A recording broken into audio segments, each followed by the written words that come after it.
Ladies and gentlemen, welcome back to Dinner and a Game. Thank you so much for joining us. Let me make sure that everything works before I make an... Oh no. Is working. Headphones are working. I can hear you all. I can see you all. You're all amazing. To our audience, hi! So, as you may notice, we are down one player. Frank had to go to a barbecue. He likes barbecue more than us. That's a hard choice. I don't get barbecue very often. If I had a choice between some nice barbecue smoked ribs and hanging out with y'all, I don't know, man. At least you're unsure. At least there's some small questioning going on there. Yeah. We can hold on to that for dear life because you just totally betrayed us. Yep. Yeah, I don't feel hurt at all. I feel it's okay. It's all right. Yeah, it's fine. Everything's fine here, ladies and gentlemen. There's no resentment, no nothing. Oh, good. Is Dinner and a Game, and tonight we are going to be playing our homebrew campaign called Kingdoms of Mist. We are basically I developed a world because I wanted to have the aspects of Treasure Planet, which is basically playing sailing ships that go through space, but I didn't want to have tech. I wanted it to be like Spelljammer. So I created the Kingdoms of Mist to give a way to do that without having to incorporate going into the ethereal realm, which any GMs who tried to run anything in the ethereal realm, it's a massive pain in the ass. So you all are welcome to it if you want to do it. So, but we are basically playing this. We've been playing this game for what? This is session 16 or something crazy like that, isn't 16, it? yep. 16 sessions. So we've been playing for a while. Is Dinner and a Game F that? Okay. Hi, baby. Hi, Jess. Hi, Jessica. But we are looking at, this game is going to go on for probably quite a while longer. We've got a lot of plot lines to wrap up. I've just gotten into unlocking 2 of the players' backstories, and Utopia's backstory has been the launching point, and they've loved every moment of it, haven't you? Have mercy, please. Please, sir. Don't worry, daughter. I've got you back. Thank you. Please, sir, may I have another?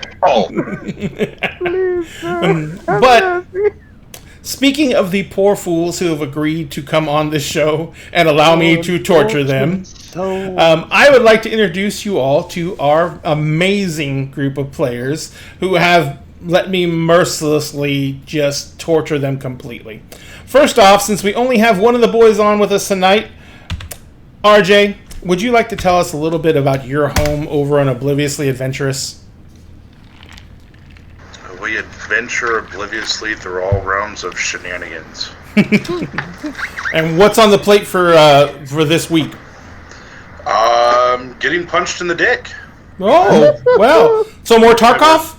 So yeah, we're playing Tarkov. We're grinding to flee. Rome's already unlocked the base version of it. The rest of us are trying to catch up to him. And for the most part, that's it. Our Sunday game is being moved to Monday. Really? What caused that? Just for this week. Okay. Just stuff going on in personal life, so it's getting jumped back a day. So we'll be Monday at normal time, 7:30 Pacific, and I am in the process of building a crown for a dragon. And this is still West Haven, correct? Of course. All right, no problem. Well, I knew you guys said you were wrapping up sometime in the near future, so I just wanted to make sure. Probably the end of the year. We've still got 2 more generals and the big bad that we have to get through, and a couple story plots that we haven't fully tied up yet. We're 16, I think. 16 or 17. Gotcha. So it's at those levels, it's a long time between leveling. sometimes years, depending on how mean your GM is. But you guys are. Oh, I think RJ froze. He did. Oh, no. All right, well, we'll jump Plug back. my laptop in. Oh, okay, gotcha. So, so how's the Panda Cry counter going? It's ever increasing, but the story that man tells is phenomenal. For it being his first campaign ever, to be as fantastic of a storyteller as he is, as much as I don't want West Haven to end, I am so excited for the next one. Gotcha. Because it's going to be just a whole nother level. I'm looking forward to it. I'm going to hopefully be able to catch that one from the beginning. I'm trying to work things around. My job has gotten really crazy, and all my meetings are now starting at 7 a.m., so it's hard to stay up and watch on Sunday nights with y'all's start time. I don't know anything about that. So, also, we have from the lab, we have Rob. Rob, I saw a TikTok. I did. I saw a TikTok, Rob. What the hell? Were you a traitor? What is this? I would like to point something out real quick, Rob. I saw a TikTok. I did not see a duet from someone. To be fair, Sphinx? it's like I miss notifications like there's no tomorrow on TikTok, so I don't imagine anybody else would pick up mine. I saw it. I was here for you. I completely missed it. Rob is in on our Friday night show, which is happening this Friday, by the way, which is the Lab Experiments in Gaming, where we are doing a playthrough of City of Winter, which is a game by Heart of the Unicorn Studios, which is a GM-less RPG. And we played the previous version, which was, oh my god, help me, Rob, I can't remember the name of the other one now. I said it 1,000 times. Originally The Fall of Magic, and now we are playing what's called City of Winter. Yes. Yeah, so and these are GM-less games by Heart of the Unicorn. They're heavy story-based. There's basically no real rolling. It's all story, and it's amazing. Each person takes a turn leading a scene. They choose who they want to interact with, and it's incredible. So if you can check it out, it's going to be on Friday nights. Did the start time change to 6? No. Well, it's 6 for you. Yes. Yeah. Sorry. So, and it's 7. Yeah, 6 p.m. Central Standard Time here on Twitch. The Lab Experiments in Gaming. They're still on Dinner and a Game for now, but we're trying to get them launched out on their own soon. So hopefully that'll be happening pretty soon. Yep. We will be discussing it this coming session. Dun, dun, dun. All right, excellent. And of course, we have the enigmatic, the always amazing Sphinx Akasha with us tonight. Wow, enigmatic. Wow. Enigmatic. Yes. Words I've that have been never doing said about me before. I've been doing the word a day dictionary. I love it. So you basically, Sphinx, you're part of another podcasting crew, correct? Yes. I am a part Evening, of Melissa. ADH Adventures, Mm-hmm. where we focus on fantasy, or hyper focus on fantasy. Mm-hmm. And it is on that network that I produce Agents of the Circle, which is my very own D&D campaign, where the podcast has been going on now for 4 years, or we're in our 4th year, and we just started streaming on the ADH Adventures Twitch channel, which has been just amazing.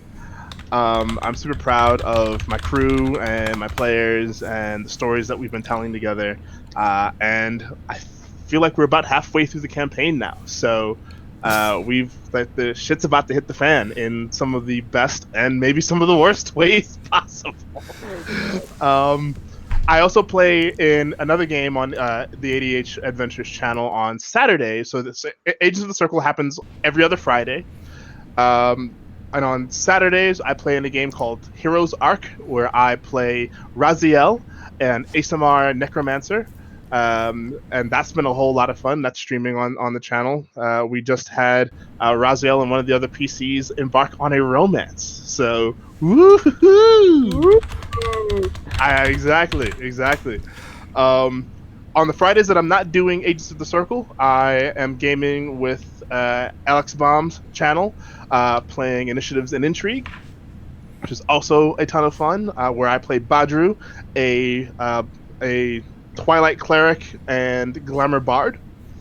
And that's a ton of fun. We didn't play last week because Alex is moving cross country from Texas to Seattle. Yep. So she's probably on the road now. Good luck. Stay safe, Alex. Yeah, stay safe out there. It's crazy. I'm also, and I guess I'll make the announcement here, also in the process of building my own setting and my own system. So System 2? Awesome. Wow.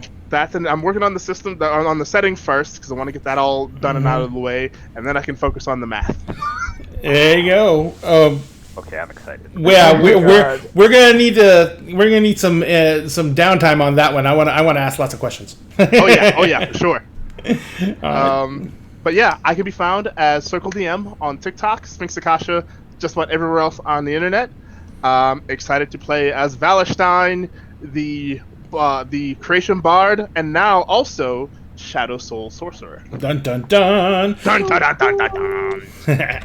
And of last but never least, we have the amazing Milagros. Milagros, I know you're getting ready to go back to school. Do you have any last things you're going to be putting out before you have to delve back into classes? Well, I am moving on campus on Sunday, but I don't have classes actually start until the very end of August. So I do have a lot of stuff that I'm going to be working on. I'm working on more video essay stuff, more analyzing of media that I really like. I'm thinking of doing an analysis of Crimson Peak to keep kind of like the gothic trend that I've been on for a while. I also have a new friend. This is Pandora. I'm probably going to have her in stuff with me because she's cute and I love her. But I have a lot of TikToks coming mostly about like navigating burnout as like a neurodivergent person and a creative and going back to school and trying to figure out how to prioritize like the projects that I'm excited about over just like spinning my wheels because there's a lot to do on college campuses. But yeah, I'm excited and I will still be here the entire school year. Nothing is taking me off this. I don't care. This is one of my favorite things to do every week. Wait, does that mean that you're gonna possibly drop Thursday? No. No.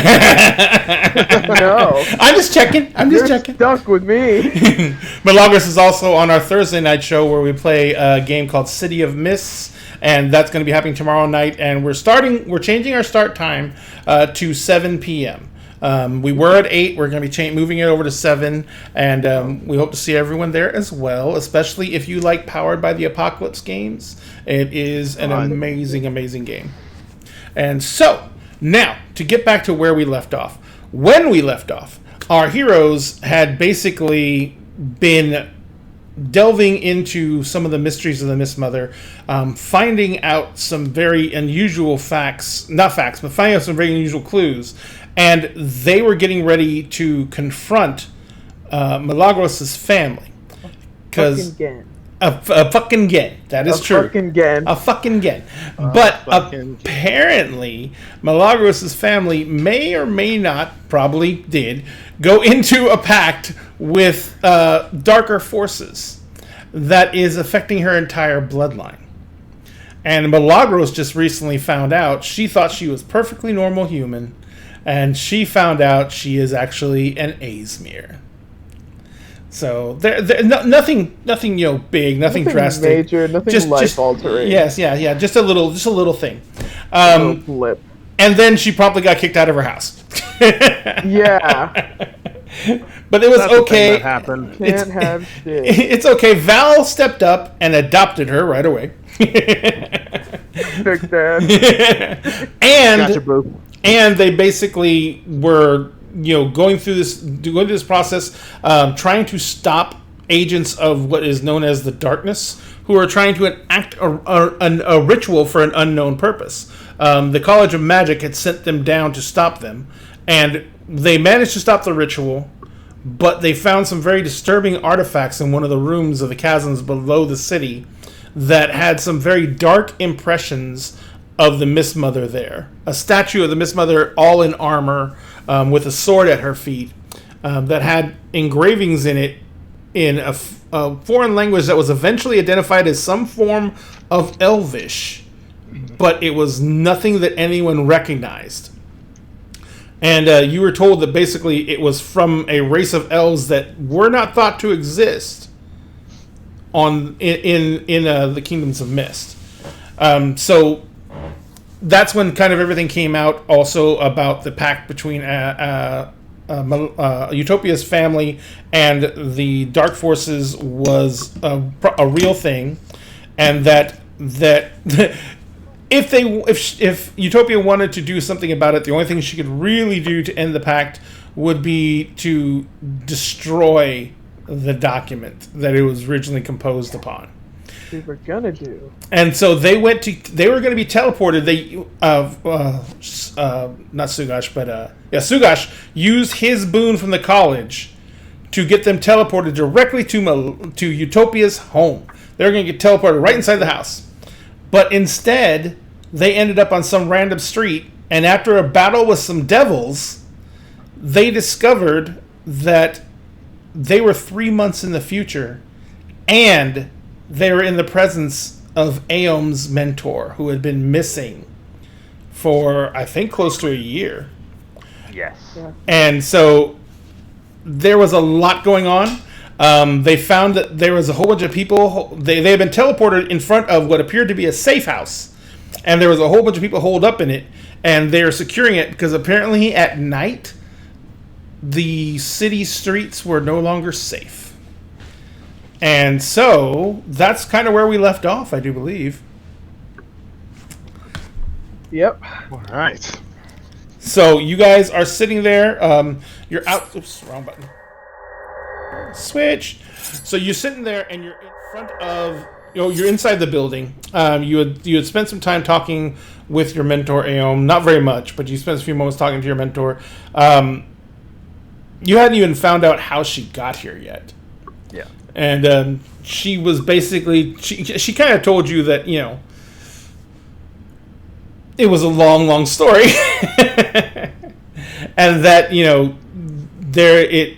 they tried. She basically told you that it wasn't the time, and she began giving orders to people in the house, getting them to make sure there was guards posted on the windows, getting everyone set up for rotations, and she told you guys that you guys could spend the evening here, but basically it wasn't safe to go back on the streets, and that the things you encountered outside were not uncommon now. Oh, that's awesome.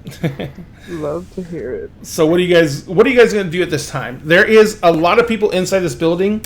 You notice that a lot of them are. There's no one to save yet, Jessica. There's no one to save yet. Oh. We haven't even. There's no combat going on. Well, can we have that in the queue? Do you have that in the queue? Preloaded? At least. Can we pre-game on some? Pre-game on that? There's no chance we're going into combat tonight. What are you talking about? So anyway, so as you're sitting there, Aeom, I'm sorry. What was your master's name again? I don't have the document. Shy. That's right. I freaking knew it, but I just couldn't get it to come forward. So Shy has been like I said, she seems to be in charge. Resub saved me. So she seems to be in charge, and she seems to order people around. You see some people are in the garb of the city watch, but there are a lot of people who look like they're just regular citizens. They don't look like they are anyone, they're not fighters. But you notice that everyone seems to be armed with something, whether it's just a simple wooden cudgel or it's actual, weaponry.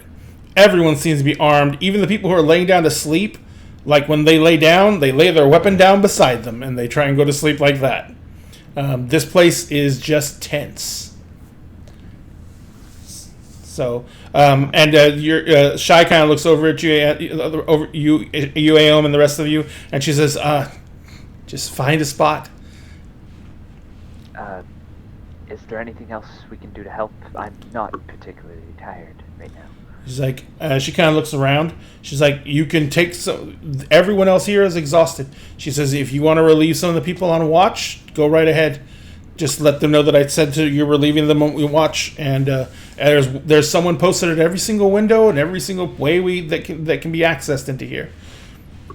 She says, this is not a good time. This is not a good situation. And she kind of smiles at you, and she's like, it's a better situation now. But it's not a good situation to be in general. Yes, this definitely does not seem ideal. Not in any way, shape, or form. It is... A lot of things have come to pass that I didn't understand. I mean, I can empathize. We are very much not understanding what's happened either, considering our situation. No, yeah, I can completely understand the confusion. Come sit for a moment before you relieve everyone. And she kind of walks over to where there's a large table off the kitchen area, and Sure. she's like, tells you all to sit down. So she says, "You sit on the table." She kind of shakes her head. She goes, "Yeah, that fits." She says, "So." About 2 months ago, there was an incident that happened. 3 months. No, I said 2 months. Oh, okay. But, About 2 months thought ago, 3. there was... you went ahead 3 months into the future. oh, okay. Yeah. Yeah, time travel. It gets all weird. Wibbly wobbly, timey wimey. Yep. So you said about 2 months ago, an incident occurred that no one I have been able to make contact with has been able to explain. She says the College of... And she already told you this. The College of Magic was basically destroyed. She says one of the towers was completely destroyed. The other towers were heavily damaged. This happened in the night. There is no idea how the warding was overcome. There is no idea what happened.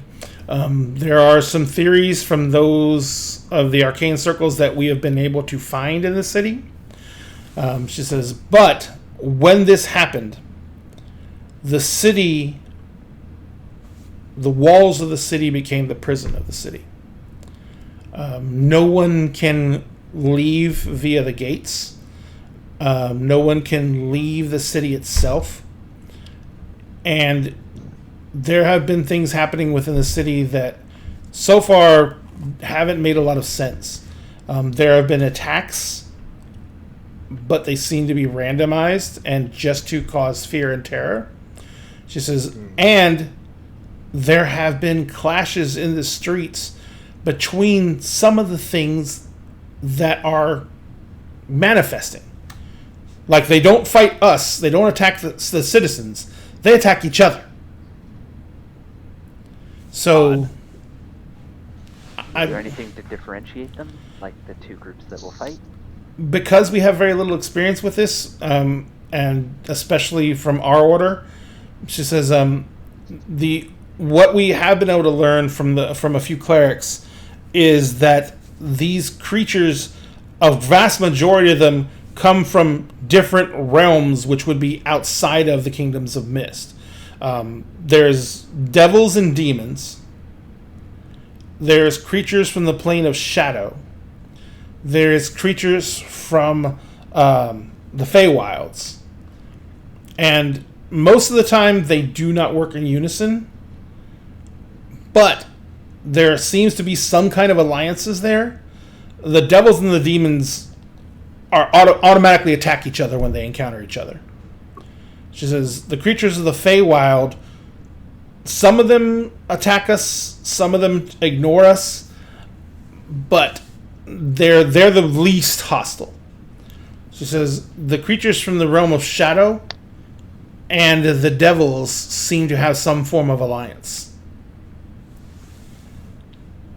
And she says, so we don't really truly understand what's happening. We do know, though, that all of them only seem to have access at night. She says, there is no other... That's the only reason that we have not suffered more casualties, is because as soon as we discovered that these attacks only seem to happen at night, we've been doing everything we can to make sure that everyone is under cover before nightfall. She says, that's about all I can really say on what's going on at this point. She says, I will... Oh, one other thing.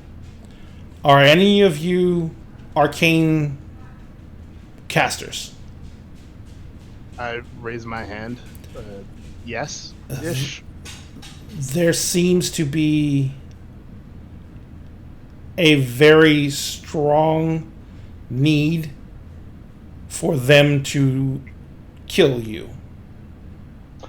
Oh, how fun! Not on my fucking watch. Clerics are the next in line, but they seem to look for arcanists first.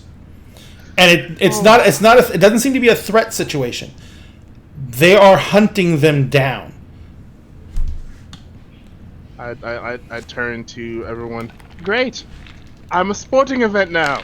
No, Lovely. not on my watch. We have a few other casters here. We actually have some apprentices from the actual College of Magic. She says, but from what we understand, most of the members of the Colleges of Magic either are dead or are in hiding. That does not bode well. I do not like that. I do not. Do you know what happened to Mistress Foresight? That was the tower that exploded. No one from that tower has been seen. Oh boy. Okay. So our time wizard is either missing or dead. And remember, that's also where you teleported from. Yeah. Oh no. Yeah. What the... Shit. Are they able to track or specifically target these casters? Do they know they're in here? So far, I don't think so, because there are casters here, and they have used their magic since they've been here. That we have one of the wizards who is a decently skilled divination wizard, and he's been able to get us some information. So they can't track them just on their use of magic. It's usually if they encounter them out in the field that we've seen this happen. And the fact that the first few days they seem to spend all their time attacking the College of Magic. Recollecting our previous fight, they did have a particular affinity for Val. They did.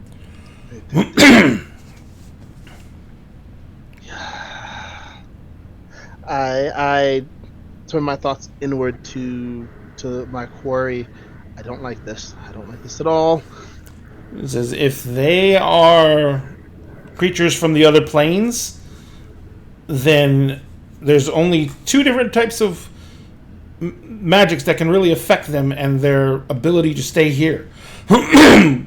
Clerics are strong in their ability to banish things, but as arcanists, we can actually shut portals down. That's good to know. Slightly more reassuring. Not so much on the, whole being hunted down. And I'm saying these things out loud. Yeah. I'm literally talking to myself. Shy kind of looks this is normal at this point. Shy kind of leans over to you, Aeom, and is like, "Is he okay?" It's normal. Oh, He just does this. It's fine. oh. And I realize what's happening. Sorry. I have another soul inside me, and we communicate. Sometimes I forget that I'm doing it out loud. No, And then that's okay. You can talk to Sorry. whoever you want to talk to. It's perfectly fine. Oh, you don't believe me? Okay, fine. I'm too tired to do the thing. Like, I'm too freaked out to even to where that would even cross Val's mind. Like, okay, so being hunted, great. Not great actually, but fine. It's fine, I suppose. We jumped 3 months into the future. We're being hunted. She kind of I'm stops. being She's like, "You targeted." did what?" It was not on purpose. Not on purpose. That was not. We didn't. Okay, so we had intended. So this is, and I gesture to Utopia. So this is my daughter. Clearly not biologically, but I have adopted her from her shit show of a family who we were on our way to confront. And we were meant to teleport from the Mage Tower to her family's estate and wound up today. And this was 3 months ago. Yes. For us, it was 20 minutes ago. Yes. Also yes. All right. And you were teleported from where? From the Vaporized tower of Mistress Foresight, The first one that exploded. the one that exploded. Yeah. And she kind of leans back, and she says, "One moment." And then she stands up and she goes running. She like runs up the stairs to the second floor. Oh boy. Oh man. And after a few moments, actually like after almost 10 minutes, she starts coming down. She says, "Yes, hurry up. Come on." And she comes down and she's leading a thin, wiry-looking human who is in trash robes. I mean, they're burnt. They're torn. They're ripped. They have old stains on them that are probably blood. And he comes walking downstairs, and he's kind of walking downstairs, and he's holding a hat in his hands, and he kind of looks at you all, and he says, "And what am I supposed to be looking for? What am I doing?" And she says, "They were at the college 3 months ago." He says, "They were in Mistress Foresight's tower. They were teleported from that tower, and they appeared here and now, like 30 minutes ago on the street. And they got into a fight with a group of devils almost immediately." And she says, "I know that there's roaming patrols, but in a city this huge, that's really going against the odds.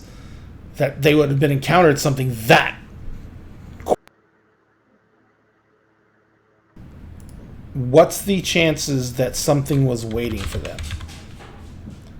And he says, "Well, I mean, from our theories, what the devils did was beyond anything we can really, replicate.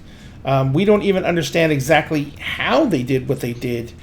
But at the same time," he says, "the manipulations that they did with the structure of how the Mist Mother has built out her cosmology obviously caused some great ripple in what the Mist Mother made for us. And since we can no longer contact her directly, there is no way to verify this with her." He says, "But it seems that they have torn asunder the foundational root of what she did when she brought us here to keep us safe. And they have torn a rift that is allowing other things in." So other things jumping in through giant hole in the fabric of space and time aside. In the fabric of the body of the Mist Mother. In the fabric of the body of the Mist Mother. My apologies.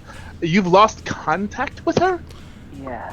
Well, yes. You had Concerning. contact with her? Well, Last I remember, she had disappeared. Did she show herself again?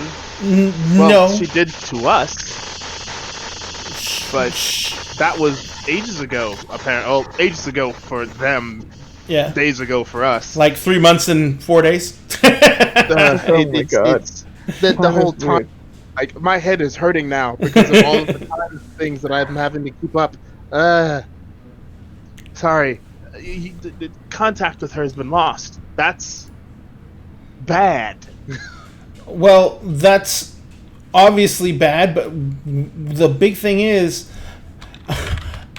we don't have a real way to understand where she is or what she is at this point, because she still is granting her powers to her priests and her acolytes. And so we know that in some way she is still out there. But at the same time, no divinations can reach her directly. We have tried to commune.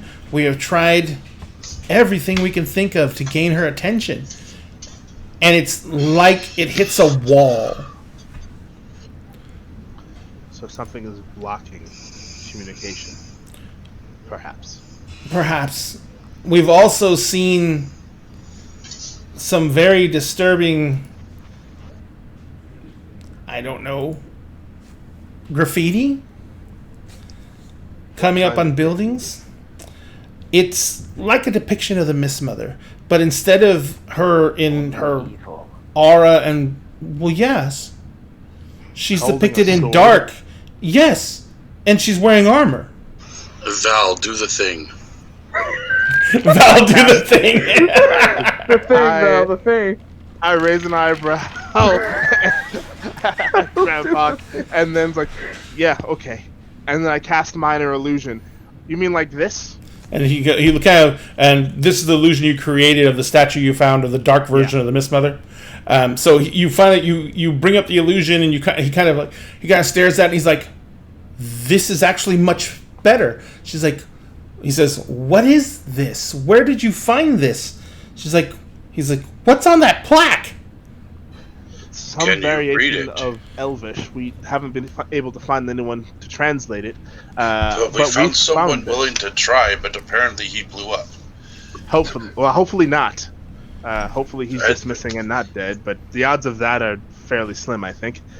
We were sent to an underground cavern. The limestone to disrupt- caves. The limestone caves, yes, to disrupt a ceremony. And we found this room where the statue lay. It was also completely enveloped in darkness. And The quite room hard was. to get it. And- Yes. Before Shugosh showed up. Yes. And just hurled himself into it. So selflessly. Yes. But there were these medallions that had the ability to keep the darkness away, or at least from hurting people. I'm gonna pull one out of my pocket. He comes walking over, and he holds out his hand. "May I?" Of course, you probably have more use of it than I do. He kind of takes it out and he looks at it. He begins casting. You instantly recognize detect magic. He casts a spell on it, and he's like, "This is just an amulet. It shouldn't have warded off, unless it was a one-use thing. No, then it'd still be residual magic." He's like, "This is just an amulet. It's just a medallion. It shouldn't have warded off damage or pain." Strange. When I wore it, it allowed me through the darkness. But when Grandpa went in without wearing it, was not Grandpa? Was it Shugosh? Shugosh. But Shugosh went in not wearing it. He's asleep in the corner. It hurt him. What? Describe this darkness to me. Was it just a wall of darkness? Was it? It was like tendrils and tentacles and Yeah. did not like light. So the snoring one over there just walked in and cast daylight. And it receded enough for us to find this statue. So it moved. Yes. It It basically did. fled. Yes, it moved before the spell was cast. In enveloping tendrils. It sought us, but stopped because of the light. Well, the Oh. tendrils also stopped sort of going forward when Val walked up to it. They sort of pulled back into a single sheet. Oh yes, I forgot. And you were the one wearing the amulet? I was the one wearing the amulet. Yes. So it recognized something, so it had intelligence. Very possibly. We didn't And- have a way to really scan for that. Or talk to it. So I don't think we actually tried talking to it. The armored one disappeared. Chaos ensued. It follows me a lot. Grandpa died. I A did. little. Now. I It did. died a little. He got better. that, Has the time passed enough? Is it healed? I cannot see it. it got healed up, so you basically, yeah. It was stitched, not magically healed. But It left a scar. that's the whole point.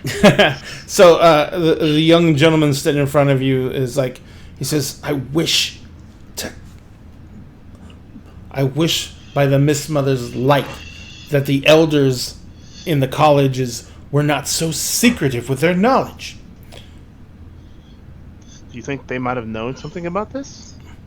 It says, for the time period between when the tower exploded and when we went, when you say you left,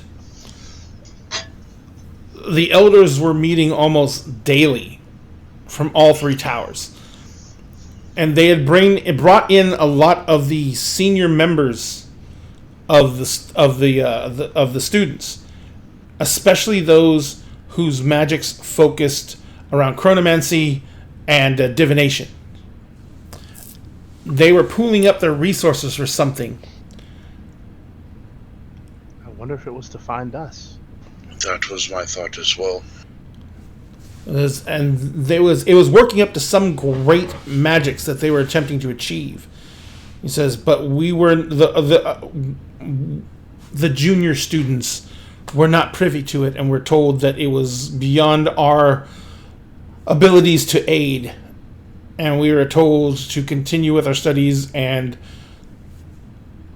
not given any real information. How well did you do in linguistics? It's like, it wasn't my forte. It says, I do, however, yes, I have access to a comprehend languages spell. Oh, I do not have it on me. that is less handy. It's actually back in my room. At the destroyed tower. I was in one of the other college? towers. Yes. That is far less handy. He says, at night, it's impossible. It's like, but during the day, we can make it in. Now, Boy. I do not remember if this was asked before, but what became of the Astor estate? I was thinking that as well. Shai says, the Astor estate? And she kind of gets a very... her she ex-father's estate. She kind of looks at you and says, your Utopia Astor? Yes. She goes by a different last name now. Well, And Yeah. you... not Astor anymore. I but instinctively was. move like in front of Utopia. Like, And almost Shai kind of is looking at you, Utopia, and she's like her eye, she's sitting there and she puts her hand on her mouth, and people around that are awake and have been listening to the conversation begin whispering to each other. You see someone running upstairs. What is it with the stairs? There's more people upstairs. I know. Gathered as much. You would think they would have the important people down here. No. They so- need But to no, stand for they are dramatic all effect. asleep. Um, Fucking people. as People need to sleep, Grandpa. Yeah. A few moments later, you hear footsteps coming down the stairs, and you see your father's seneschal, a man you've known most of your life, come walking down the stairs. He is missing his left arm from the elbow down. There's just pretty much a bandaged area that looks like it's been neatly dressed and changed. He's wearing, and he's an older guy. He was like almost in his 60s, but he is wearing like leather armor. And as he comes walking down the stairs, he's kind of, leaning on a spear that he's using also to walk down the stairs with. And he sees you as he's coming down the stairs, and he kind of like walks over and he leans on his spear and looks at you, and he says, "So, this is the final piece, then." Final piece to what? Full You're story. not going to No stab more- her in the throat, are you? I Full don't know story. the whole story, Utopia. Oh my god. I only know that when the towers exploded, from our Ohm estate, within our estate, devils and began appearing everywhere. They took your father. They slaughtered the house guard. They slaughtered most of the servants. Hells. And since then, the Astor estate has been held by devils. They can keep it. Well, that's just peachy. Of course. Of course. Is that why they were trying to get me to surrender? Is that why? It makes sense. You said that she was the final piece. What does that mean? The only thing Lord Astor would tell me was that I had to find you and get you away from the estate. He said that you were the final piece that would break the pact and would give them access to everything that the Astors laid claim to.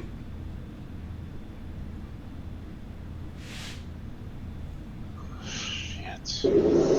Was the pact in void? I do not know what happened after that. We don't know. Because we were gonna go check, and now we're here. Yes, our entire intent was to go. But to no one, the no one, aftermath. no one has seen your father since Utopia. Oh, Did, good! did Good. the- Hells. So, What? Do you recall, Utopia, what the demon you spoke with said about the pact? yes. It told me that Fucking If- note taker. verbatim. Hold on. I'm finding the For dialogue. those of you who don't know, Milagros has the amazing ability to not only roleplay, but type every word we speak verbatim at the same time. Yeah. Okay. So, all right. And they have the quietest keyboard ever. I do. I really do. Okay. So. Yep. So, according to this devil, demon, still not entirely sure what the difference is,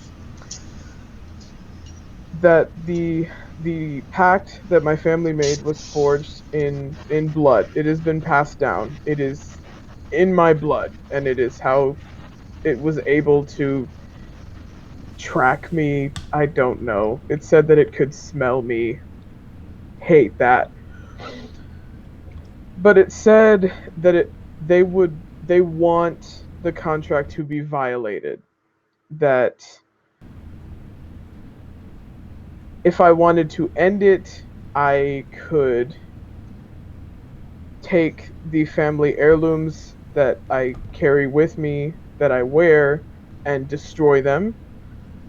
Or I could just break it. Ending the contract it won't have the same catastrophic effects that breaking it would, but it wouldn't tell me what the effects of either would be. It didn't tell me exactly what would happen if I ended it. I assumed something bad, maybe not as bad, but that's why we were trying to check. These demons are less than helpful. I just start rubbing at my temple. And the young man who's the young man sitting across from you in his robe says, "No, devils. Devils do Devils. pacts. Yeah, Devils. Devils, Okay. right. yeah. Less Demons than helpful. demons don't hold their word at all." Oh, okay. Right. Memory. Right. Memory. I was gonna say no. Oh, There, you can let Mutiny Kitty know Yeah. the cats was invoked. All right, so yeah, the young man kind of looks at you all and he says, "If there was a pact, then if we could acquire the original written documents, That's what we were trying to do. then we could actually possibly find a way to bend the wording, or at least have the ability to try and void the pact in some way that would not initiate any type of further chaos." I wonder if it has already been voided. Well, How would we know? I would assume Correct. We need to find the document, but So confusing. if they have invaded, has to be a reason for it. It seemed as though they were holding off and warning against you, but when you disappeared, there is no longer a you in the scenario. So would that void the contract? I mean, The gear disappeared. The pieces have disappeared. well, they had her father. But her father didn't carry the heirlooms that she wears, which were the But he is of the blood. Interesting. Well, I guess we should wait until morning and Exactly. This again. attempt to go and find this information. And I'm sorry, young man. What is your name again? He's like, Cal? Kel. Kel, my name is Valestein. You can call me Val. It's I'm like, Al. Hi, Am. He says, so, are you going to go to the Astor estate? Probably in the morning. Looks like I don't know how Like wise we have to. it is, but it seems like it's definitely something that we will need to do. I don't like it any more than you do. Well, the other option presented before us is we could attempt to go find this. Was it a scroll? It's just comprehend languages. He says, in the grand scheme of things, I mean, do any of you know comprehend languages? I mean, I do not. you all look like fighters. Val, you said you're arcane, so you don't have it. And I don't know if I do not. any of you others are casters in any way, shape, or form. They speak a little dwarvish. I mean, magic casters, not studious. No. Oh. No, I don't have access. I know I don't have access to it, and Rome does not either. Yeah. It is not a spell that we have in our repertoire. Says, It he might says, be possible. that's but the it only way I know of to find it. Then he says, I mean, there may be other casters about that we can try and reach in the daylight hours and see if they have it. He says, can anyone cast? No, because you don't know them. He says, all right, we would have to make a roundabout trip to try and. I know of 3 other casters who have fortified positions, or in fortified positions. He says we can go try and check with them and see if they have access to the spell. Do you know sending? That's why I was about to ask, because I don't have sending, but yeah, you have to know the person to use sending, and so That takes us out of the equation. it says so. Yeah, that's why we'd have to go see them. He says, so I will leave that up to you, but...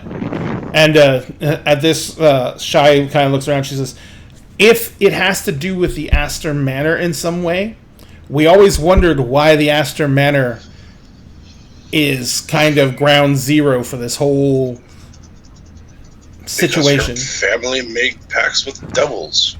Former family. He says, and it could also explain the posters. Posters? Posters. And she says, show her. And the wizard kind of like, he opens up his hat and there's a little glow. And he reaches inside his hat and he pulls out a rolled up piece of parchment. And That's a handy hat. he says, I just, I don't, bags of holding are kind of dull, so. No, So you have a hat of holding. It's the same thing as a bag of holding. I can just put it on my head How does it not suck you inside of it? because my shoulders don't fit past the opening. Okay, present idea, loot box of holding. Like a loot case. Of holding A for loot battle. case. Oh, that would be perfect. A loot case. I- A loot case I that you love put that instruments in. I love that idea. That would be actually A lot. awesome. Yes, we should do that. But so the kid comes and pulls it, and he unrolls it, and it is a very well done sketch of Utopia. Both a picture of her face in close up, and then a picture of her in her full armor. They're just line sketches, but they're still very detailed. And it says, "For freedom to leave the city What? and be free of this eternal nightmare. If you see this person, give any information you have to the nearest devil." Aeom's gonna stand up and back up next to Utopia as well. I'm standing, still standing in front of her. Yeah. You can put that away now, I think. He's like, he puts it away. He's like, they're everywhere. Shit. He's like, they have been for weeks now. People ran upstairs already, so. I know I've said this already, and I will probably say this several Shy more kind of times. looks at you, Aeom, and says, "There's no one will leave the house at night. Well, it's the fastest way to find a devil, if you ask me. It's the fastest way to find something random, is what it is." And you all It's not killed wrong. you all killed the ones that were after you. You got them all, correct? Yes. Yeah, they're all dead. So there's no way they could have reported back. When you kill those things, they go back to wherever they came from, and they're stuck there for a while. Oh, fun. I'm just saying, desperate Let's- people. Let's try and make us stay. No. Uh, I understand. She says, "Then trust me." And she says, she kind of looks around, says, "There are desperate people here." He says, "But there is the atrocities these things have committed have been very public, and no one wants to tempt fate. And there are those creatures that do move around in the daylight, and they don't seem to be as strong in the daylight." That's good to know. This is from here. You're only a few blocks from the Astor Estate, and you guys already knew that. Yeah. She says it'll be a very quick walk in the morning when the sun comes up. Well, I say we check it out, see what we can, and then we see about finding this spell scroll or someone else who can comprehend languages, I suppose. And Kel kind of perks up. He's like, "I tell you what, you go check out the Astor Estate." He's like, "I'll take a couple of guys with me, and I'll just go see if I can hit up the other casters and see if anyone has the abilities. And if not, they do, I'll bring them back here." Okay, that sounds like a much faster plan. But Yes. be safe, Cal. It's apparently hell out there. He's like, "Apparently one of." Oy. Right. He says, and Shy says, "I don't know if you can, but you best try and get rest now. You don't know what's going to happen tomorrow." Yeah. It's probably a good idea. She kind of says, she kind of like whispers to one of the other guys there who looks like he probably was a member of the City Watch, and he kind of nods to her, and he goes over and starts talking to wakes up a few of his guys in their uniforms, and they begin, like, some of them go upstairs, some of them fan out, and she says, just in case anyone tries to slip out anyway. Thank you. Thank you. Now go get some sleep. Wait, I have questions still. And I'm like, I whisper that to Shy. She kind of nods at you. She, are the rest of you gonna go try and crash out? Yeah. I'm gonna go fall asleep with my back against the front door. I will pat Aeom on the shoulder. Try to get some rest, friend. And I will then head up to get some sleep. Thanks, Val. Yeah, I'm gonna give Aeom a brief hug and then follow Val. I appreciate it, Utopia. Thank you. Always. Wherever Utopia goes, I too will go, just to, like, being protective dad. Especially because I'm wanted by devil. Yeah. I fucking hate it here. What? You wrote the backstory. I wrote you like a couple pages, bro. Like, this is section 16. Like, I told you I can build on most anything. I mean, this is impressive, but ouch. Like, all right, so Aeom, you said Shy kind of looks at you, and she kind of looks around and she says, "This is as private as it's going to get." That's fine. She says, "First answer, I don't know." She says, That's good. I woke up. I was in a farmhouse. I'm assuming it was wherever you last saw me. I was injured severely.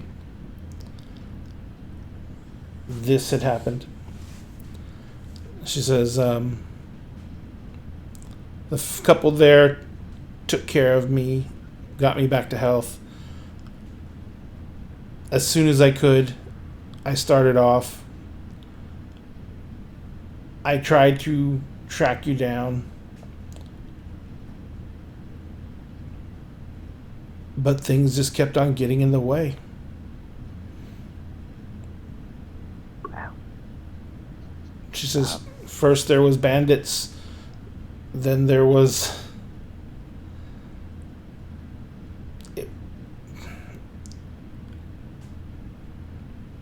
The Mist Mother had other plans for me.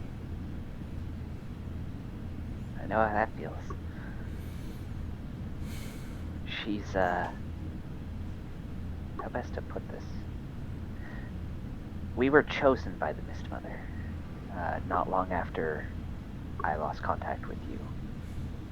And I ran into Utopia, the large armored woman who just walked away.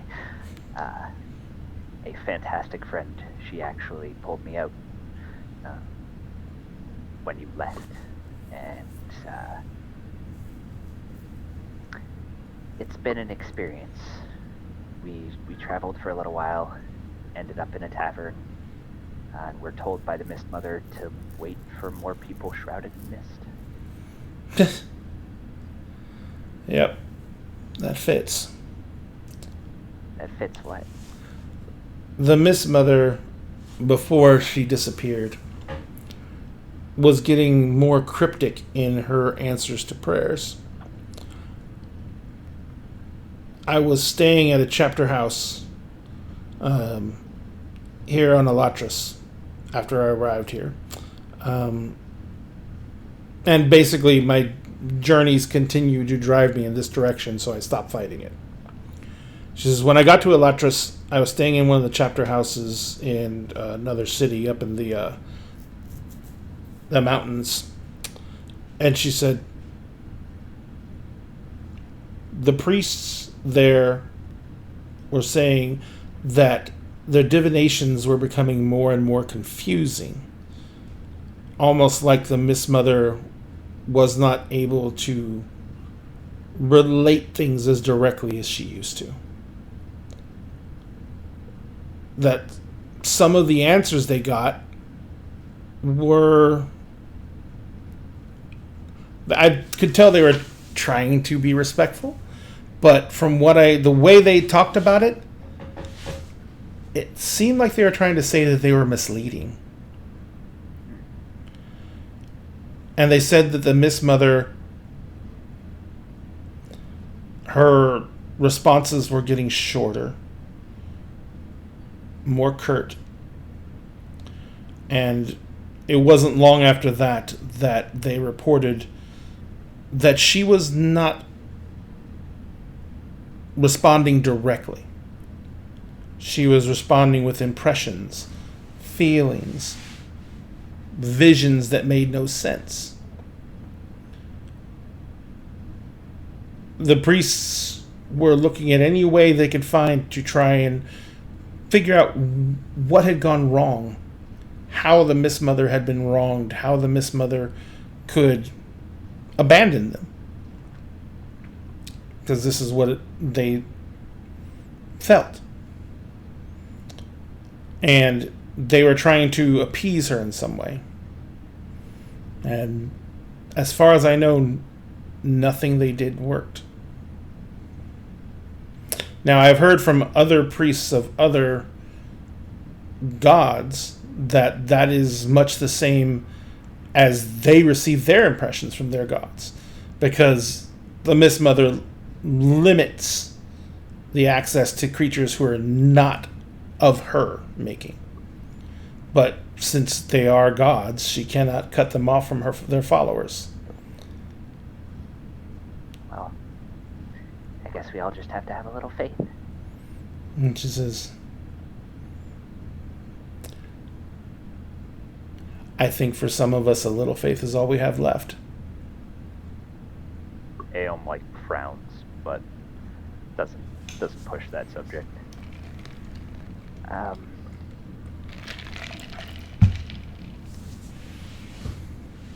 Okay, well, can we just pray? Yes. Absolutely. And Aeom's just gonna kneel in front of Master Shy, or they're gonna kneel together, I guess. Yep. And yeah, say the prayer to the Mist Mother. Yeah, basically you're doing the Mist Mother, the benediction. I can read it if you want. If you like, you can. You know what? Sure. I think it fits. She is that which keeps the world safe in her embrace. She is that which neither takes nor gives. She just is. The glow in the night sky, the aether between the lands, the source of all that has come before, the hope for all that could be. She is the Mist Mother, the one who gave birth to the pale twins, the light that light the sky and cause the plants to grow. She is the hand that makes the lands move through her womb, where they are kept safe and hidden from the great darkness without. She is the mists and all that they protect. She is the mother to us all. Praise be her name. Shai kind of she nods and she says, it's always beautiful to hear. It's been a while since I've heard it out loud. Me too. But this too shall pass.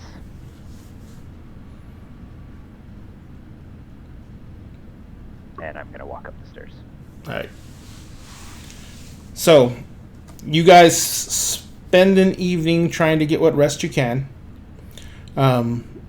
Since you haven't gone into combat or anything like that, you do get the effects of a long rest, but you do not need to worry about anything. Morning comes.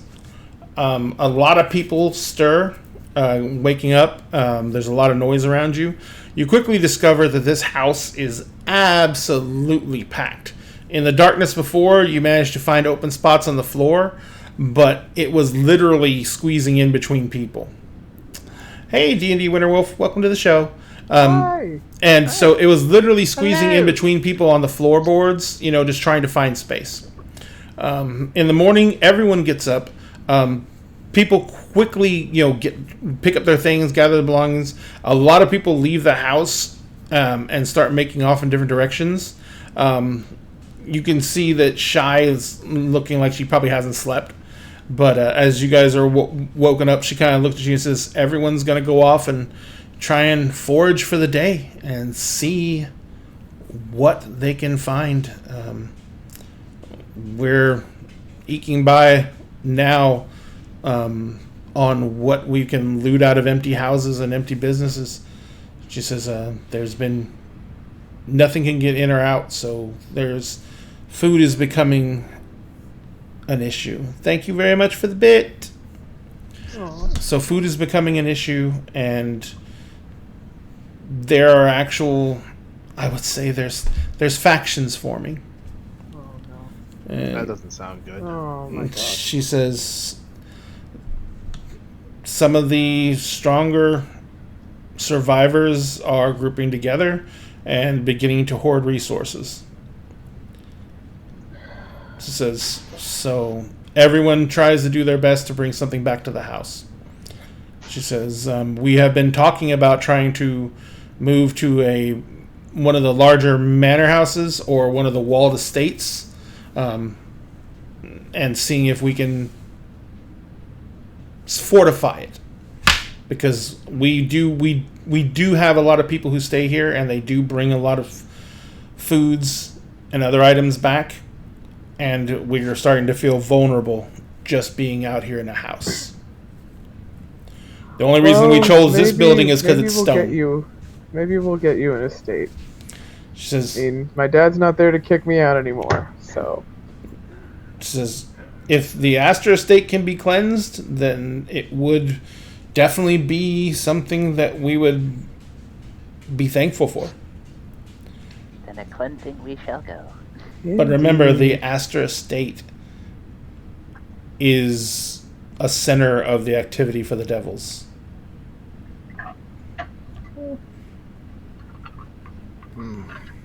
Worst comes to worst, I could always let him take me. See what happens.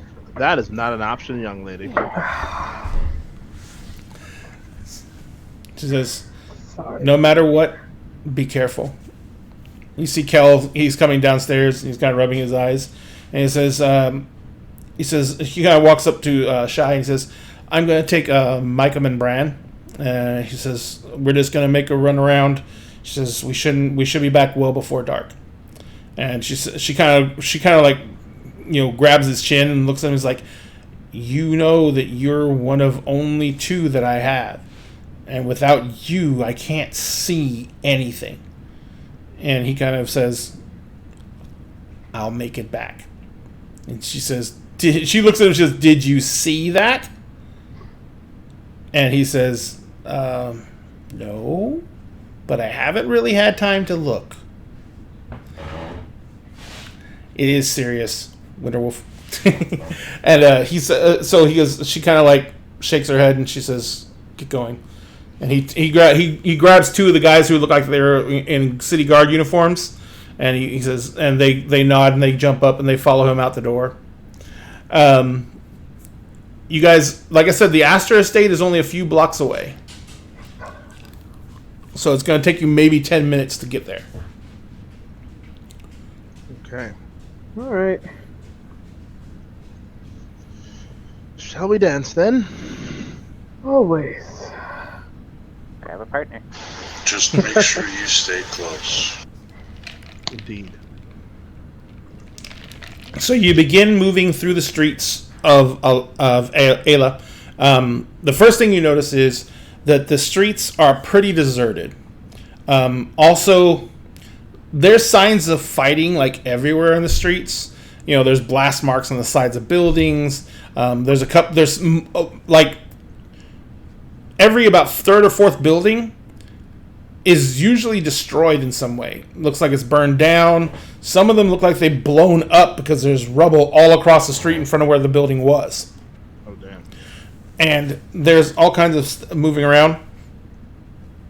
The first thing you notice, though, is that there are no vehicles going through the sky at all. It's weird not seeing anything up there. There's no barges moving freight. There's no cabs taking people to and fro. There's so no quiet. traffic. Quiet can be nice, but this is just eerie. You do occasionally see someone moving about, but when in ones and twos. But when they see you guys, they instantly clear off the street.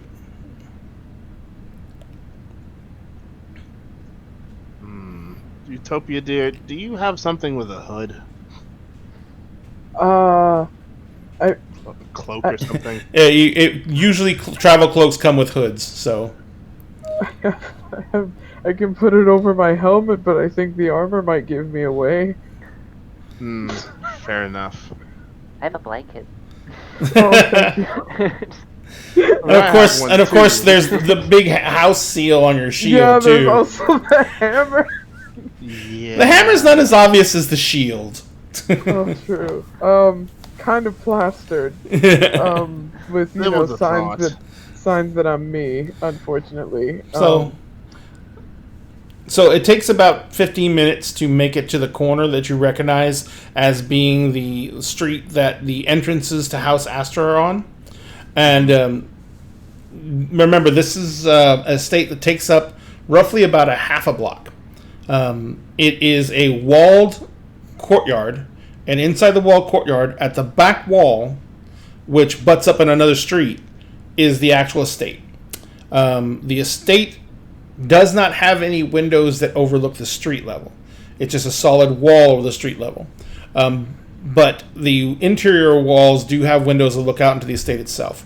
The walls that go around the estate are about 15 feet tall, and they're just walls to keep the estate, people from walking onto the estate itself. They don't have a battlements and everything like that or anything like that. It's just a walled estate.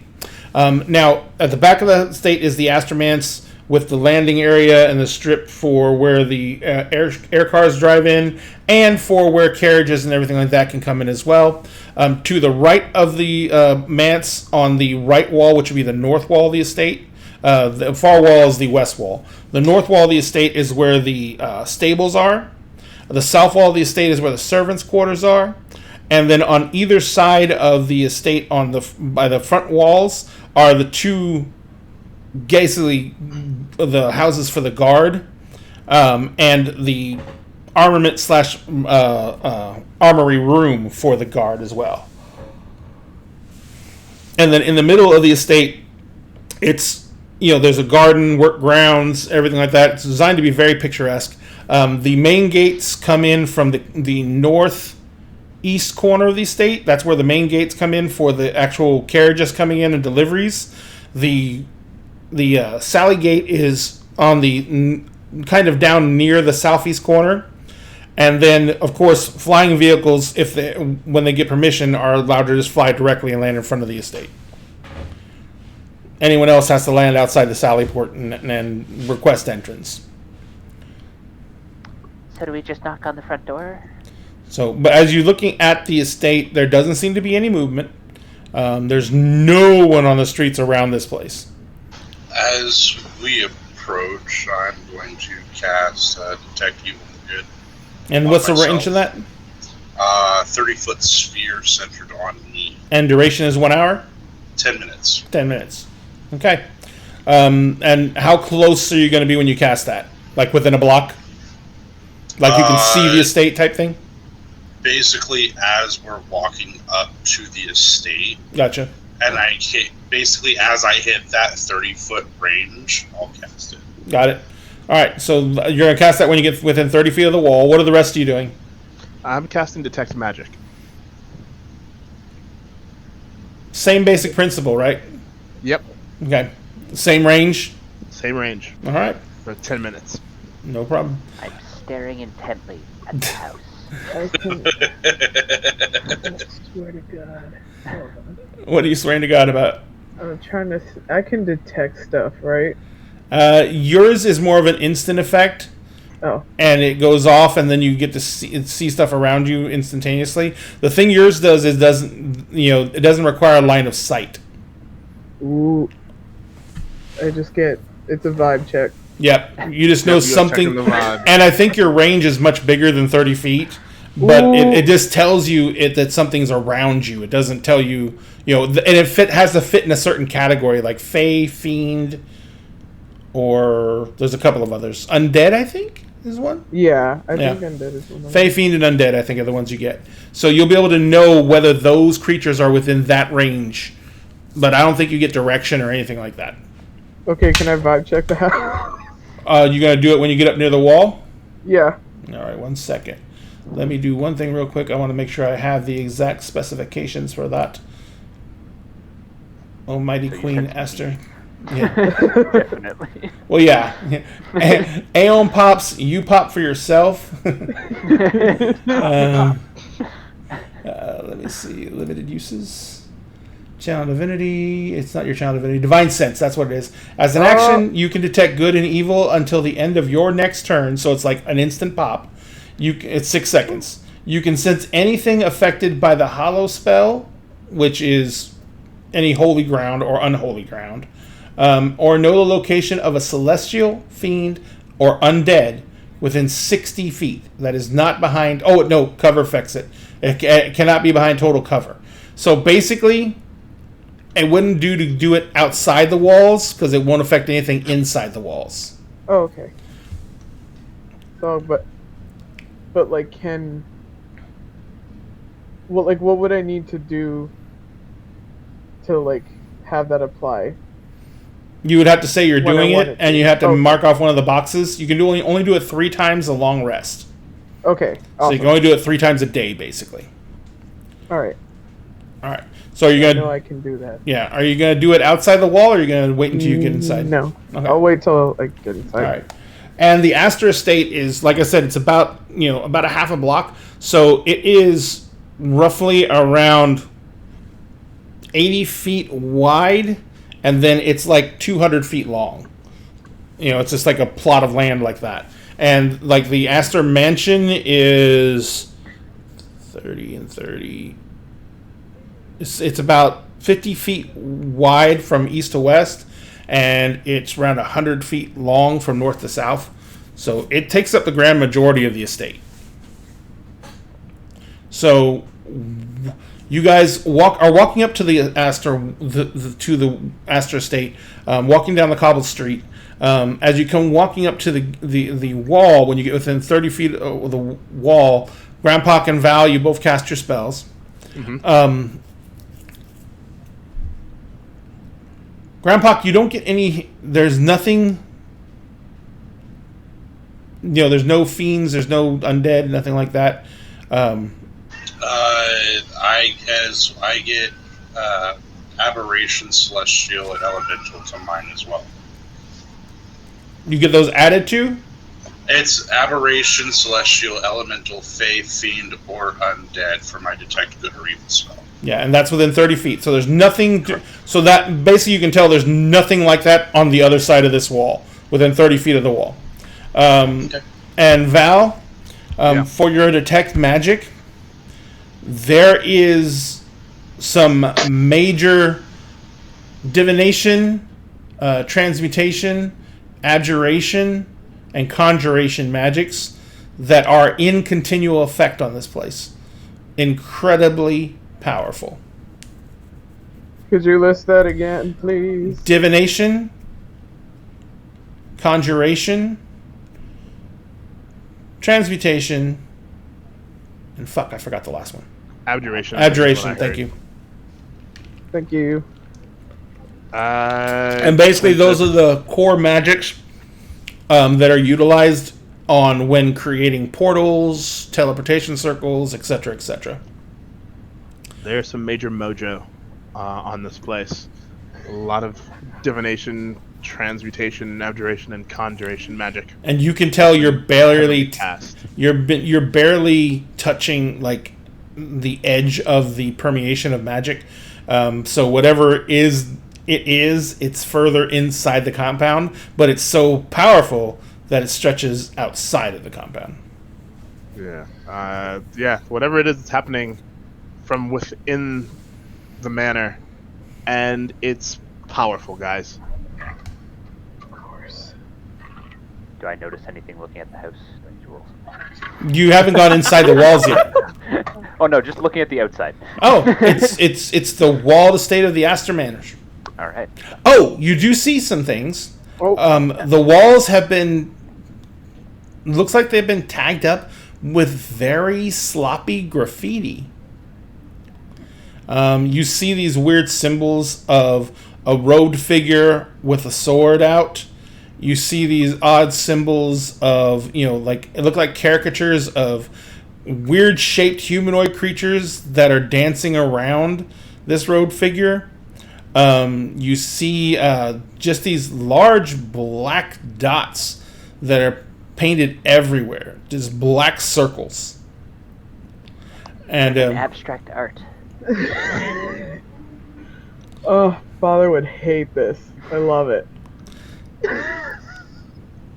so they basically, so you're coming in from the north. So the large double gate that wagons come through is the first entrance you would come to on the estate. Do you guys? What are you gonna do? It's closed, but you'd have to check it to see what's there. Check it to see if it can open. Yeah, I was gonna see like. Well, I was gonna ask like what mechanism is used to lock it, because I could probably smash that. So you go up to it, and number one, Utopia, you know that there's no way to do that from the outside. There's no lock on the outside of the door. The door is usually on the inside is usually held closed by a 6-inch wide, 4-inch thick beam that has been the door beam for like the past 100 years. It's a giant beam, and the door itself is fairly. It's a thick ass oak door that's 10 feet. No, it's probably closer to 12 feet tall. So like the arch of the door only leaves like 3-foot gap between it and the top of the wall, and then it's like about 18 feet wide, and each one of the panel doors is 9 feet, and that it takes like a grown-ass man to move each one of them. So, if this thing is barred, you might as well just climb over the fucking wall.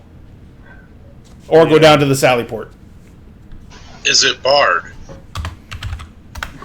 You go up and push on the door. Yes. It swings open. Well, actually, it doesn't swing open. You have to put some effort into it, but it opens. Deadass?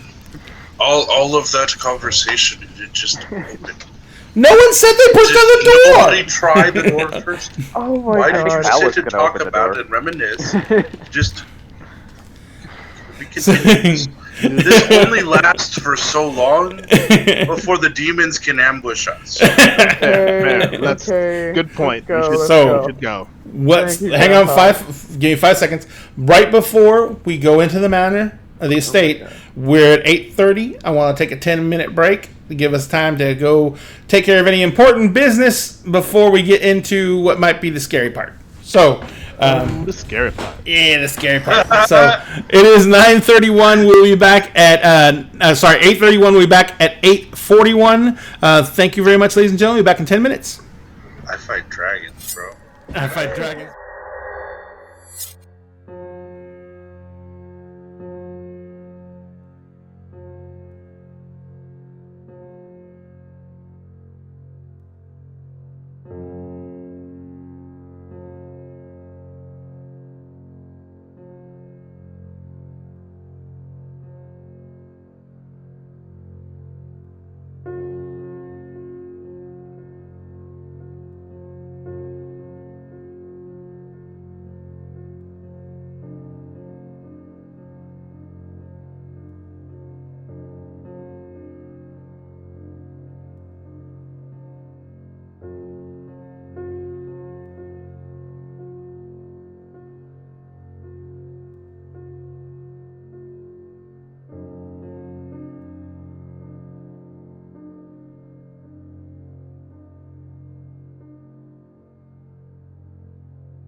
Gentlemen, welcome back. Thank you for giving us that brief reprieve. We are, of course, all ready to go.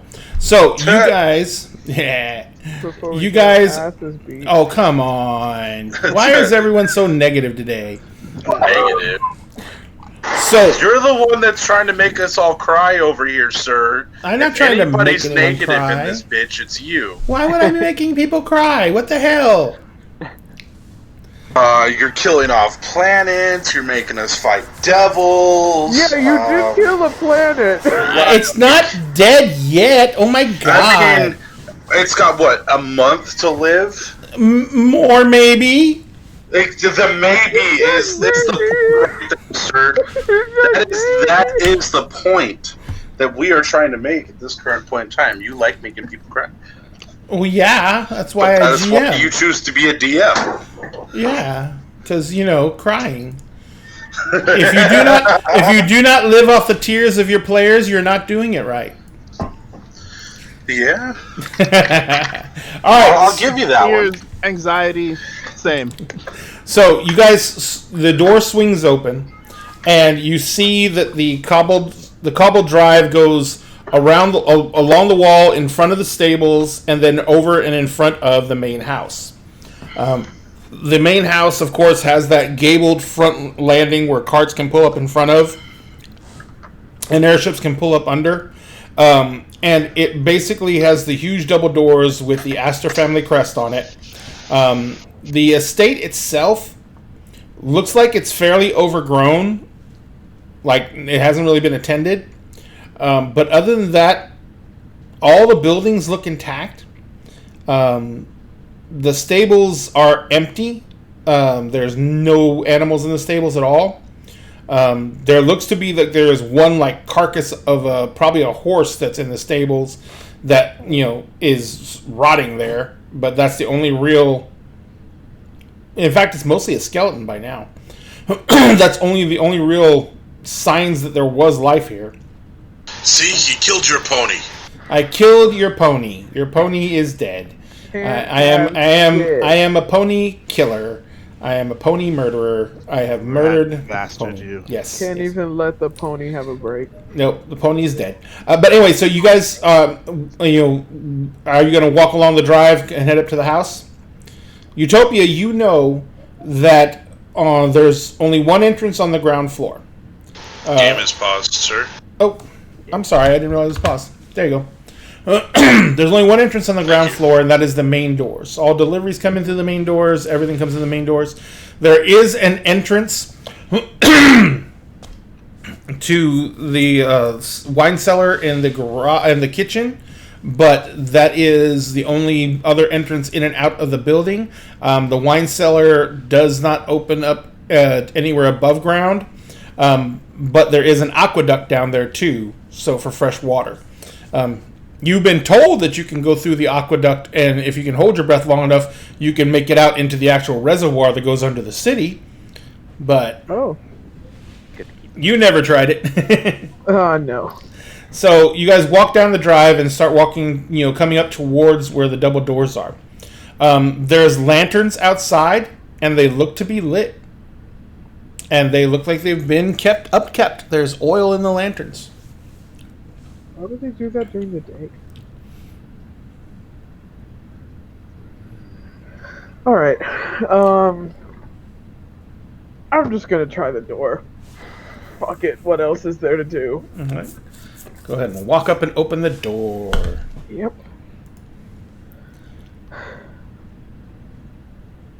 You guys do have control of your characters, correct? Yeah. Yeah. All right. I can't see anything, but yes. I'm blind, but yeah. I have full control. Hang on one second. I have control in theory, but I cannot see where I would be putting it. Can you see anything now, Rob? No.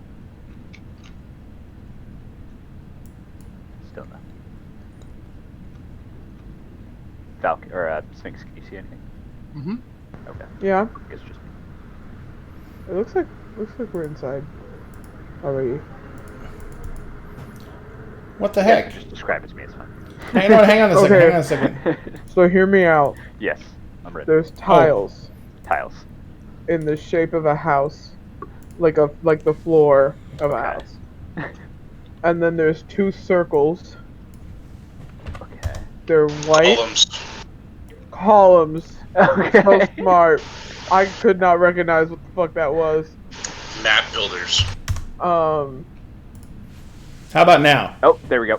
The circles? As exciting as that Tiles was, with circles. the 2 circles are the pillars that hold up the roof over the area where the carriages come into. Very essential circles. Very essential circles. Utopia, you actually have to move yourself in front of the doors if you're going to open them. So I stopped where I did. Yeah. So when I'm you gonna move up with her. the double doors swing open readily. You see the staircase, the landing area. To the left, you can see the double doors that lead into what they call the ballroom. It is a giant room that they use for hosting guests and parties and celebrations. Your last birthday was in there. Aw, thanks for reminding me. The central staircase goes up and goes to 2 landings that are kind of on the left, the north and south end of the building that that look down onto the main area, but they also go into the quarters above. To your north, you can see the double doors that go into the dining room, where you and Aom had your meal there, and then to the east of the dining room is the kitchen. And then also on this floor, there is the Seneschal's office, which is kind of underneath the staircase in the back southwest corner of this main room.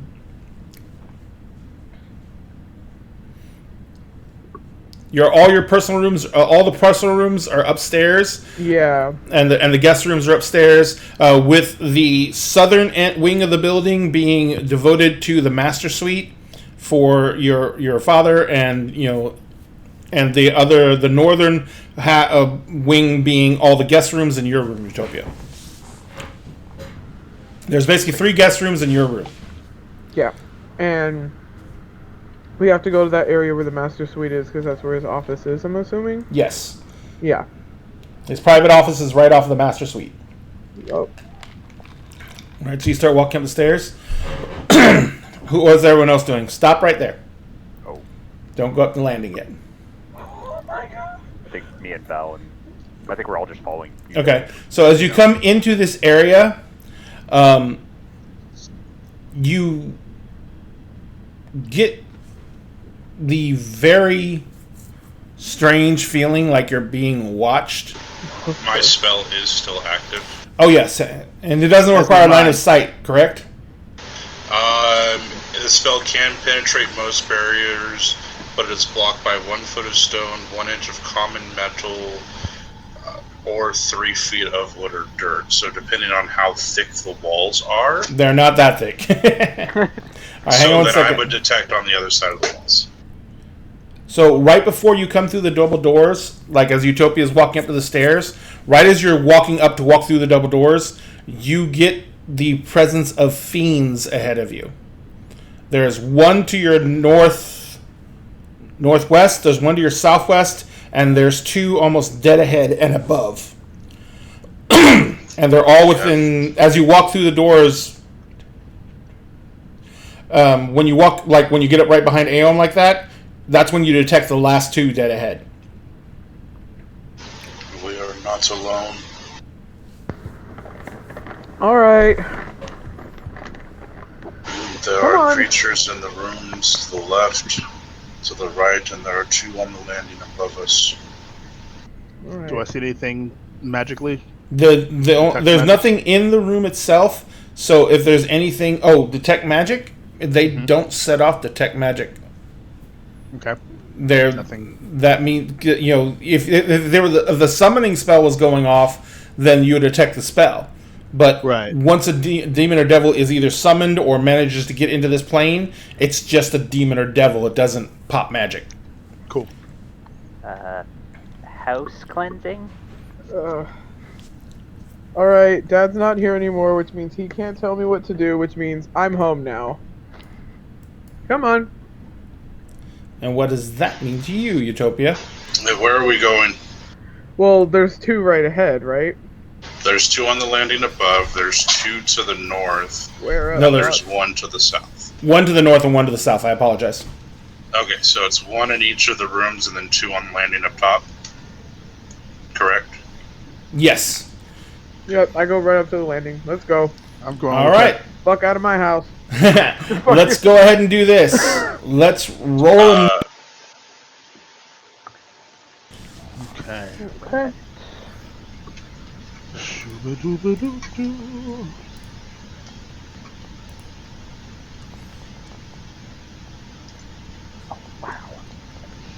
Dabble-dabble-dee-dee-dee.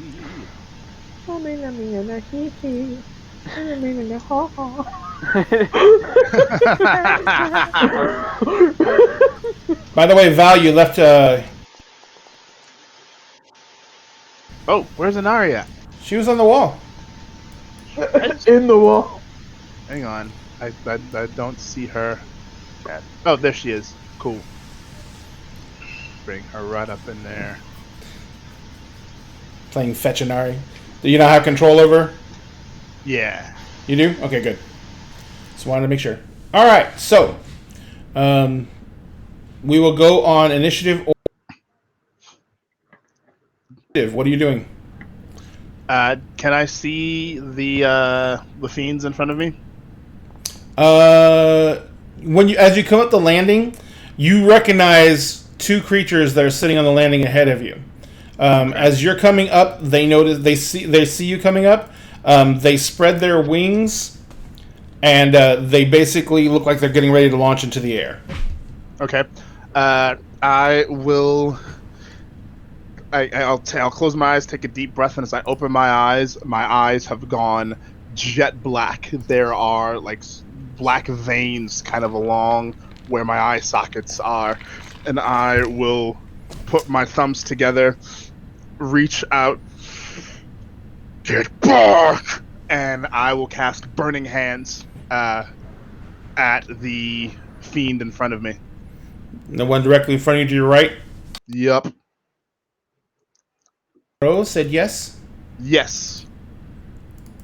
Well, Hey, technically, it stop should be it's a 15-foot cone. It's a So I 50-foot don't know if cone. I don't know At that this it would point, reach the other one. it will not. If you had been 1 step back, I think it might have. Okay.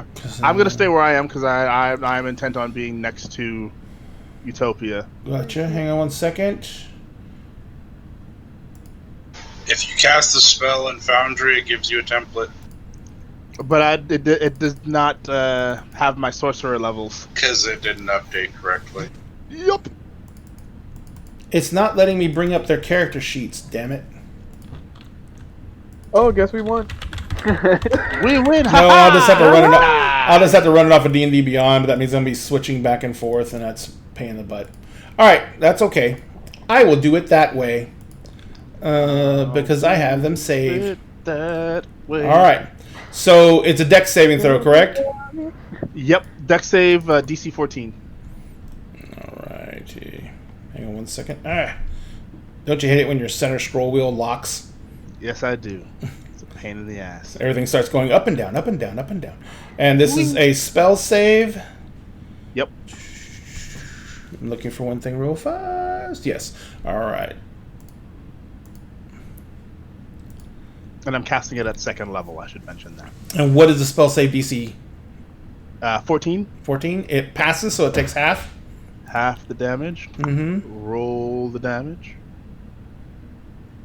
9 points of damage, so I guess 4 points of fire damage. So as you cast it, you know that it. You feel the creature has an innate resistance to the magic, and then as the flames die down, the creature is just crouched there, and it just smiles at you, completely unaffected by the flame.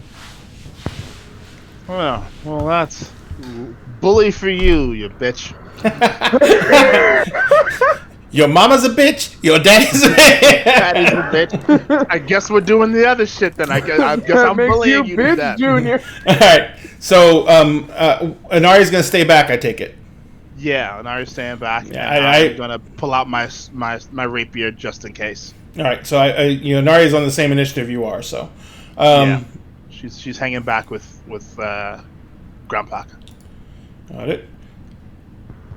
On the next initiative, this door swings wide open, and a humanoid figure comes running out the door. He's carrying a glaive in his hand. Yep. He's a purplish gray humanoid figure. He has thick black hair that's pulled up into a top knot. Oh, everyone hydrate. Ooh, hydrate. I need a drink. And he comes running forward, and on his chin, he has what appears to be tentacles, but at the end of the tentacles are these serrated teeth-like appendages on each one of the tentacles. And they're all along his jawline like a beard. And he comes flying out the door. 5, 10, 15, 20. And he will stop here. I do not see him. Yeah, I don't see Yeah. it Oh, either. sorry. Ah! Now I so just know people on TikTok want to make out with that monster. I know it. just- Absolutely. I know I it. would too. I mean, I want it. Oh! Ice Planet Barbarians, the spin-off. Are you reacting? Are you using a reaction, Grandpa? I take it. Attempting to, but it's not letting me roll. I just attempted to roll it, and it's not. Yeah, it's let me pull up your character sheets. What's it doing? What are you attempting to roll? The glaive attack. It's I up. Yep, and I click attack, and nothing rolls. I flicked it 3 times, so I'm going to attempt to refresh. Yeah, it's something's going on. If you, because it wouldn't let me attack either. Combat has started.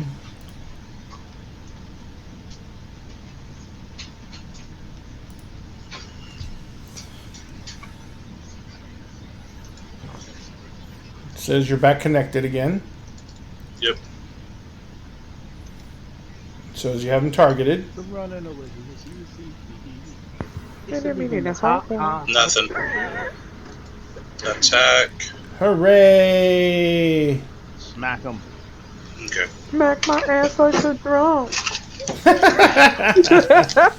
All right, you want to bust out some dice, brother? Working on it. You got it. We might have to go dice on this one, guys. It looks Ooh, like I have dice. it looks like Foundry is going the bad way. All right. Finally I get to use my gay dice. Gay dice. Yes. Lesbian pride flag dice. Let's get it. Thank you, Etsy. All right. Oh, Marquee Shadow Dice. shit! I don't have a single dice up here. Oh no, but I can use Roll20 Shame. or D&D Beyond, I should say. Shame, shame, Damn. dude. My world is digital now. I work digital and I game digital. Beards with teeth, hard. yes they are. Here's my teeth. My final form. All right, final form. What dice will betray me tonight? Are you opening up brand new dice, RJ? No. Oh, well, I keep them in the same plastic sleeve, just so they're protected. As you should, King. Sacred dice must be 16. protected. 16 to hit. Let me double check this bastard.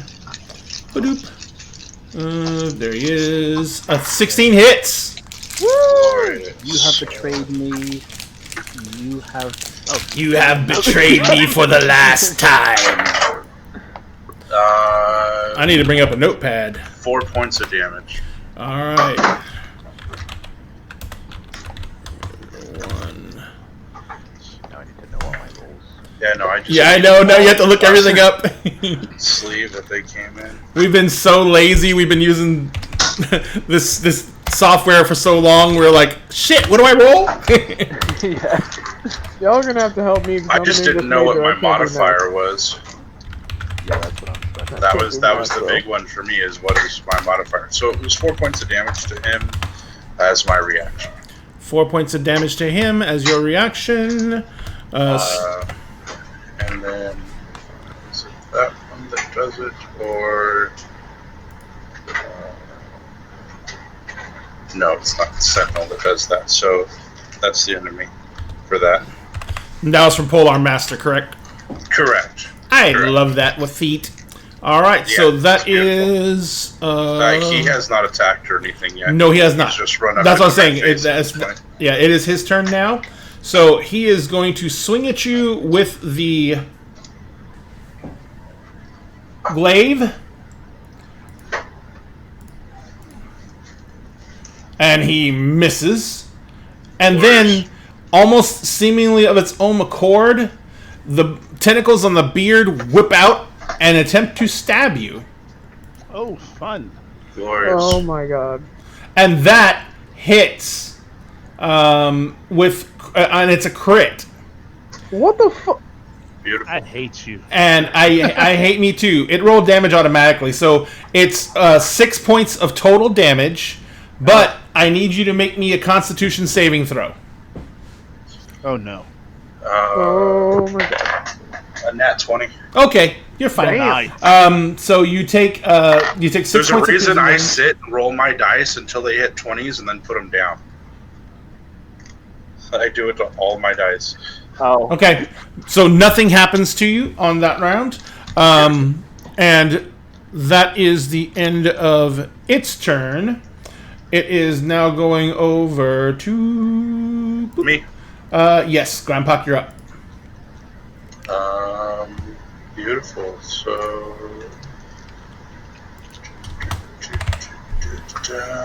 Dun dun dun.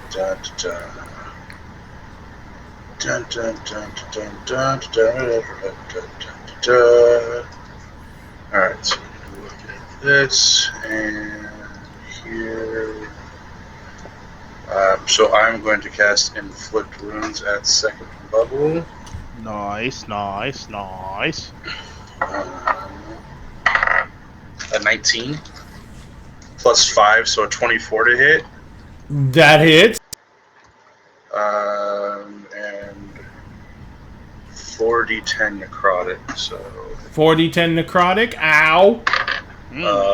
4, 8, 13, 14. Those were all fucking low.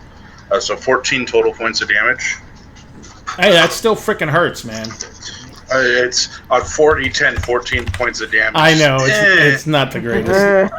All right, so it shrieks out in pain as you slap it, and black tendrils of inky, poisonous death rip through it. Beautiful. But it does not fall. Gross. And then I will use one of my War Priest charges, Mm-hmm. which gives me an attack with my glaive. Mm-hmm. That's not going to hit. That's a 9 total. All right, that misses. Yeah. Is that the end of your round, sir? That will be the end of that one All right. for ground Next, this spine devil lifts off into the air. As it flies kind of over your head and beside you, Val, it lashes out at you. Okay. Do your worst, you bitch. You dirty bitch. It's so weird when he mutes, because now I can hear everything. Yeah. So, Did you see the birdie? It just flew off the screen. Look at the birdie, look at the birdie, look at the birdie. so it's going to attempt to stab you with its little pitchfork. Okay. I will cast Shield as a reaction. I critted. Well, fuck. Dude, D&D Beyond Dice Roller is mean. So you take a grand total of 7 piercing damage, 7 piercing damage. Alright. and then you still have shield up for the bite attack, though. Yes, I do. 7 damage. Apply the changes. Okay. I'm sorry, I hate to do this. What was the damage from the face tentacles so I can apply it? Oh, the damage from the space tentacles? Hang on one second. Yeah. It's 6 points total. It was Yeah. 6 total. Yes. I didn't deduct it, so I wanted to make sure that I did. Thank you. This is why we take notes. Okay, and it missed with a bite Do attack. you want a birdie too? Nice. You want a birdie too? I just like taking notes. She just likes taking the notes, and then it flies by you. As in, like, away from me? Like, Yeah. As in out of my threat range? Yep, I'm going to... it has flyby attack. Does that negate attack of opportunity? Yep. Son of a bitch. It's horrible like that shit. All I right, hate it. I hate it. All right, so but that's what it does on its round. It perches on top of this lantern, and it is now Sugash's turn. Beautiful. Quick, get him killed. No! Why would I do that? Because I want Frank to see what Frank does to you afterwards. He's going to roll a monster of a character and destroy your entire campaign. So, Thank you very much for your time, Winter Wolf. I really appreciate it. Have a good night at work. Thank you, Good Winter Wolf. night. Bye, Winter Wolf.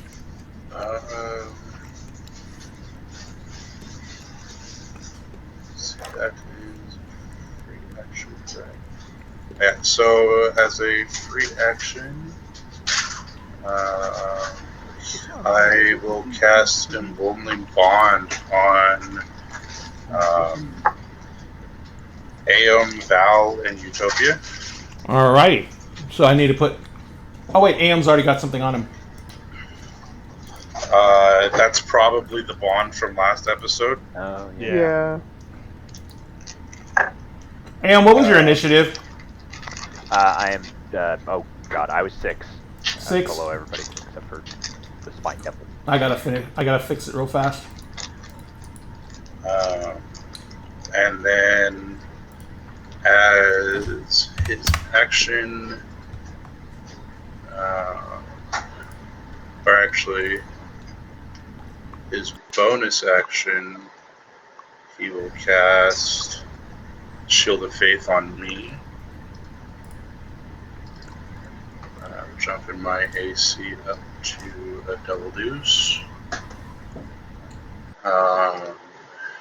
And for his action,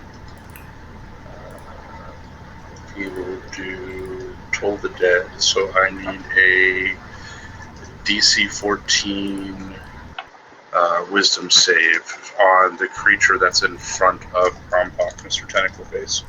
Mr. Tentacle Face in front of Grandpa. Yes.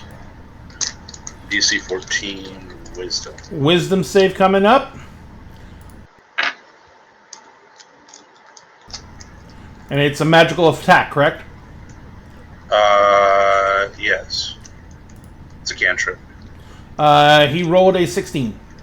He rolled a 16. Yep. Beautiful. So nothing happens. Alrighty. And that will be the end of Shugosh.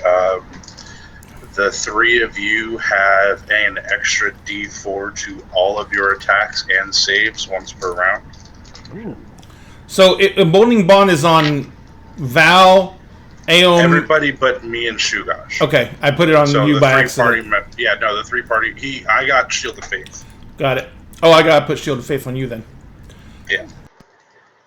Just Okay, to so that was specify right. for the attacks, that's to hit, not to do damage, right? Or not damage. His is attacks to hit. Mine Okay. is attacks for damage. Okay. Alright, so that is on Shugosh's turn. Yes? Yes, Shugosh is going to stay where he's standing. You got it. Utopia, you're up. You. Ah! Get the fuck out of here. Bullshit. Dad's not home, so I can do whatever I want. My house now. I'm right here, actually. You know which one I'm talking about. Yeah. The one that got kidnapped like an idiot. The one that Right, got kidnapped right. like an idiot. But Val's the important one. I'm I'm- literally, I'm the daddy now. I'm Yeah. I'm literally Hit it. 19 out here fighting demons every day, and he can't even handle an ambush. Utopia, try and hit the attack button. I want to see what happens. Oh, okay. A dark dimension to match his dark heart. It's fun. Truly. Okay. Is there anything happening? No, so I'm gonna roll with my actual dice then. 1, 2. Oh, 7. A 7 plus your That attack is bonus. a heavy die. Yeah. Yeah, it's Do, metal. do you remember how to calculate? Oh shit. Absolutely not. Okay, so if you look at your character sheet and you go to on the box on the right hand side, if you go to the attack box on that at where it says all attack action bonus action, if you see attack box on there and you go to your Warhammer, there's going to be a hit /DC, and it says +5. So if you rolled a 7 on the dice, you add 5 to that. Okay. Plus, you've got the D4 from the emboldening bond. Correct. Yes, if you need it. So 7 + 5, and you're hitting the Spine Devil. 12. So you're currently missing, so you can roll the d4 from the emboldening bond. The appropriately triangular dice in the Yeah, that's gate. the little pyramid, right? Yeah. I got a 1. That's What does all that you mean? needed. That makes it a Oh! 13, and that hits. Woo! Nice.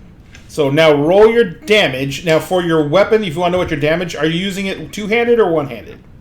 Two-handed, because I No don't shield? have. Yeah, no shield. All right, so your AC goes down to a 16, but Okay. your attack dice is a 1d10, and you add 2 to whatever you roll. Which one is the 10? Is that this funky thing? Yes. That is it. That is one of them. There should be 2 of those. 2. One is going to have counts of 10, and one is going to be single digits. Oh, yeah. You want to Because use they're- single This- digits. Yeah, you want single to use. digits, Single digits. and 0 counts as 10, not 0. Oh, okay. I got 4 plus 2? So that's 6 points of bludgeoning damage. Now remember, it's at this point that you decide if you want to use your smite ability. Not this early. You got I it. feel like there's going to be some crazy shit So it's coming. six points of bludgeoning damage on which Spine Devil is that? That's Spine Devil 1. 6 points. Spine Devil 1. 6 points off of him. SP1. That's how I do it sometimes. Where Yep. if there's multiple, No, that I works. remember them. That works. All right, so that is the end of Utopia's action. I take it. Wait, doesn't Utopia get 2 attacks? Oh yes, you Yeah, do get do 2 I get attacks. 2 attacks? You do get 2 Ooh. attacks. I forgot. Smack it again. Smack it again. Ooh, What's the total? 16. 16 does hit. And then roll your that 1d10 plus 2. 10. Nice. On that one, yeah, it is not looking healthy at frickin' all. And the first blow, it kind of let out a squawk and was like, ah! And you kind of bounced off his shoulder, and it kind of like turned towards you like it was going to get all menacing. And the second was a backhand swing, and you kind of like swung right under its arm into its ribs, and you felt cracks. Crunch. And now it's kind of like, it's got that weird look on its face that people get when they're the pictures getting taken of them when they're surprised. Alright. It's like, Ah! son of a bitch! Alright, so Aeon, you're up. Okay, I'm gonna need a run through as well on the find my thing. I tried to follow along, but That's okay. Do you have your D&D Beyond up? Yep. Do you have your character sheet up? Yeah. Okay. Under actions, Their actions. Yep. yours is super Oh, simple. okay. Yeah. Unarmed strike. And then, so it'll have probably plus, 6, depending Yeah. on your dex. +6. Yep. All right. So, do I roll a d6? I guess. No, you roll a Roll your d20. D20 to Roll a hit d20. first. Oh, then +6. Sorry, I totally blanked. One. One to hit, that misses. So you got your second attack. Yeah, your second attack. 18. Woo! Plus the rest. Yeah, that hits. It's hard as fuck. And so go ahead and roll damage for that attack. 4 plus. Sure. Oh wait, man, arm strikes is now a D6. Oh shit. Yes. D4. Okay. Ooh, No, that goes up at level 6. Leveled up, my dude. Yeah. we love that for you. Okay, it's a 4 anyways. Okay. plus your dex bonus. Plus 3, so it's 7. All right. And that was your second attack. Are you going to spend any key points, or are you going to end it there? Screw it, I'll spend a key point. Also, I didn't necessarily specify, but I'm attacking the bearded thing. I assume so. He's the only one in your melee range. Yeah. So yeah, you're- you know what, I'll spend a key point and Flurry of blows. All right. So you get 2 more attacks. 13. 13 misses him. Is that Wait, plus my your? D4, yeah. Yeah. Roll your d4. Well, is that plus your Plus 6 as well? Oh wait, I'm sorry. Did you say 13? Yeah, sorry, 13 plus 6, so... That hits. That hits. That hits. Alright. All righty. So because Aom's on the stairs, all I picture is him kicking this guy in the face. I know. Just repeated kicks to the face, not even like changing his Wait, no, he stance. does that like cheesy action movie thing where he like jumps up and spins, but he just keeps spinning and like. I was actually doing Street Fighter on that. He's doing the Chun-Li thing where he just sideways. All right, what was the damage on that one? It was 7 again. 7. All right. So that was the first flurry of blows. You get another flurry of blows. I get Hit. another flurry blows. Oh, we love to see it. Hi, I'm a 4 monk, so I get to attack 14 plus times. 6, 10 plus 4, come on. 2. No. 12? 12 misses. 12. All right. So that was Aom's turn. After Aom, this... Oops, let me go over to here. Spiny boy. Fine then, boy. Actually, no. No.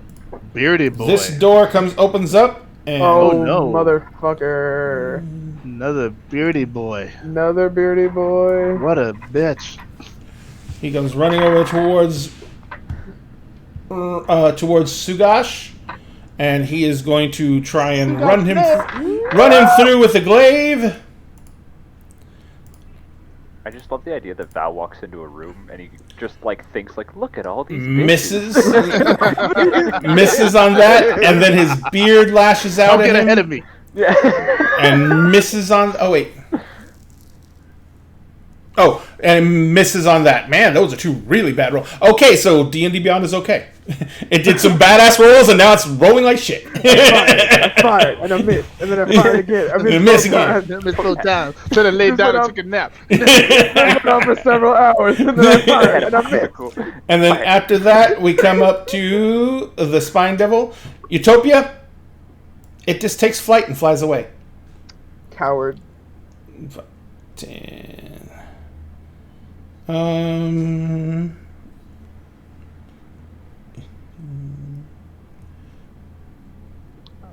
Oh, shit. Now will this provoke an attack of opportunity? Nope. No, because it has that stupid thing like the other one did. I'm trying to decide who it's going to put its attacks on. And I guess it's going to put one attack with its pitchfork on Utopia as it flies away, and it flies away gingerly as its fucking ribs are broken. My note for this was just so aggressive. It was like, spiny boy that I smashed just flies away like the coward it is. Like, really, bro, you're coming to my house and trying to rock my shit. And that's, ladies and gentlemen, that's how fast she types. True. And it goes way over to here. It actually flies up and lands on the next floor above. It's resting on the railing. The railing goes along the wall. So it's like 15 feet off the ground now. It's like, and one of its hands is just curled up against his ribs, and it's just like. Fucking hate it here. Okay, and it is going to. It basically, its tail curls over its head, Utopia, and a flaming tail spike comes firing out of it. Ooh. Oh no. Oh God! And it embeds in the woods somewhere to your left. Oh, And that is its turn, and it is in a lot of pain and doesn't like any of you. Top of the round is over to Anari. Anari, I'm gonna have Anari. Hell. Anari is going to. I'm gonna leave Anari where he is. He's gonna stay next to Grandpa. All right. And not do a damn thing. Smart fox. Sit there Indeed. for free. Now you have no one that buy you Val, so you may move freely about the country. Cool. Well, firstly, I'd like to know if I can gauge how bad that gargoyle-looking motherfucker looks at the top of the stairs there. Very bad. very. Cool. Cool. Its entire left side is turning weird colors.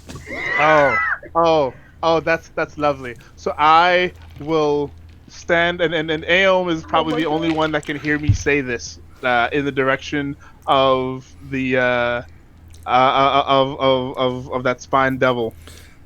The running away is easy. It's the leaving that's hard. And I cast Dissonant Whispers. And what type of save is that? That is going to be a Wisdom saving throw. And it's a magical. 14. It's a magical effect.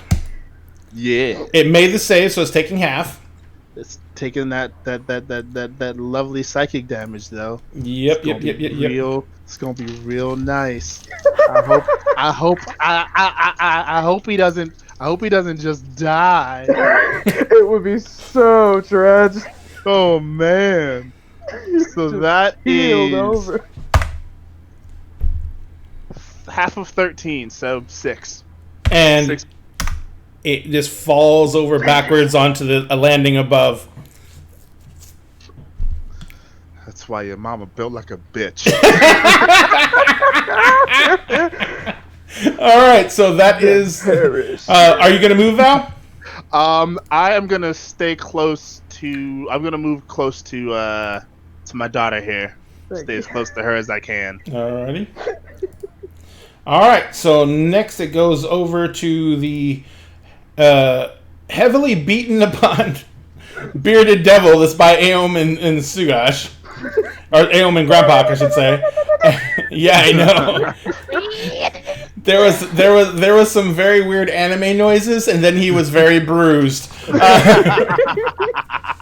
He's going to lash out at. He's going to lash out at Aom now because Aom is mean. Well,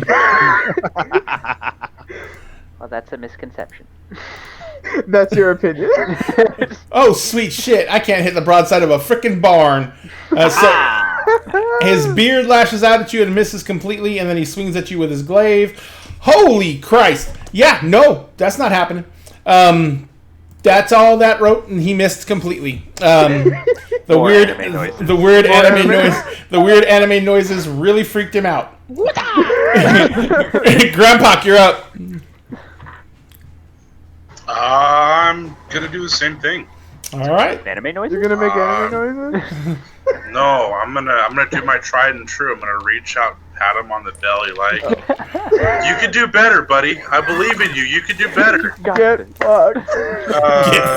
And it was 15. That hits. 15 to hit. It hits. Glorious. So that is going to be. I didn't specify what level I was casting it at, so I will roll it at first. So that is still going to be 40 10. 1, 9, 19, and that is another 9, 28 damage from the belly pat. Jeez. He goes down. His stomach, literally, just from all the necrotic damage, bursts open. And he just falls to the ground and crumples over his now splayed entrails all over the floor. Utopia, that carpet's ruined. I mean, I don't think she cares about the carpet. I wanted to replace it anyway. So. In all honesty, yeah. All right. It's time for a remodel. We don't know what Very these doubles have basic. done since they've been here. And then because he is now down, Mm-hmm. I'm gonna point to Aeom and kill the flying one.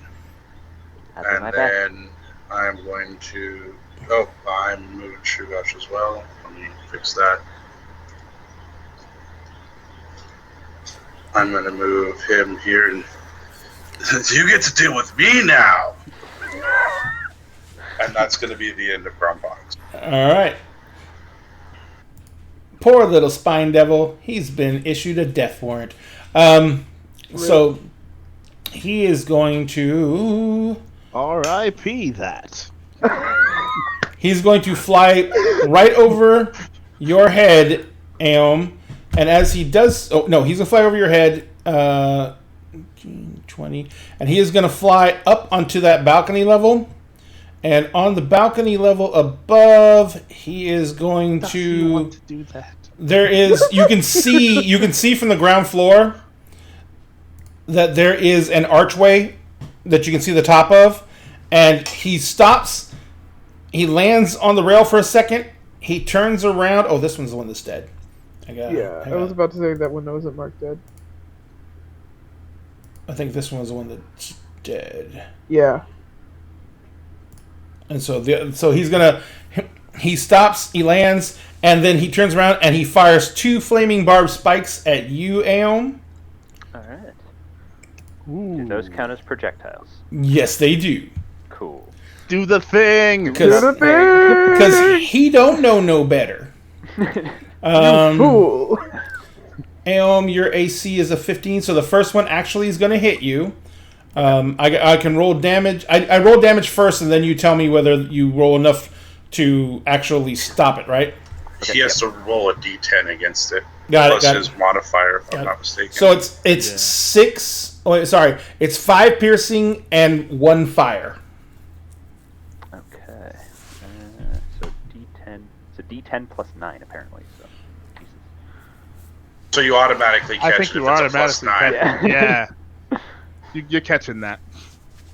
All right. Cool. And I'm gonna throw it back at him. Okay. So you go to throw it back at him. That costs a key point, right? It does. Okay. Okay, I can't find it in my. Let me just roll. You want me to? You just make a ranged weapon attack against him. So it's your D20 plus your Dex modifier and your proficiency. Your proficiency is plus 3, and your Dex modifier, I do believe, is a plus 4. 3. So that's plus 6. Yeah, plus 6. Yeah. D20 plus 6. All right. 14, 20. That hits. Roll me. Nice. So does it tell you how much damage you do on that, or does it base off the projectile? So 1 sec. I don't remember how that one works. It doesn't actually say on that. sheet. I'm pretty sure it's based off the projectile then. So Yeah. I need you to roll me 1d4. 1d4. All right. Mm-hmm. 2. 2 plus your Dex modifier is 3, so that's 5. And so take half of that. So you catch it, spin around, throw it back, and it hits him. And he squawks, but the other barb's already launched. And it's going to hit you too. Are you going to try and... You can spend another key point to catch it and throw it back. Wait, is that a key point and a reaction, or just a key point? So it's a reaction to. And then you only have 1 reaction. Okay. Okay, then I can. So this one's just going to hit you. So it's going to do 5 points of piercing and 6 points of fire. Jesus. Ooh. Yeah, so that one did 11 total Hot damage. fire. He's on fire. So that one was an ow. Yeah. All right, so... And then he is going to finish his movement, and he leaps off the railing, and you see him fly into this nether room. He is on the next floor. So hang on 1 second. I got to make a change real fast.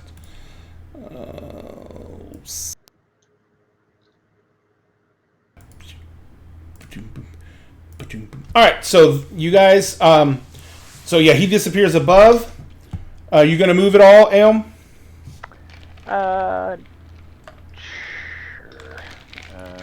I'll go up the stairs, I guess.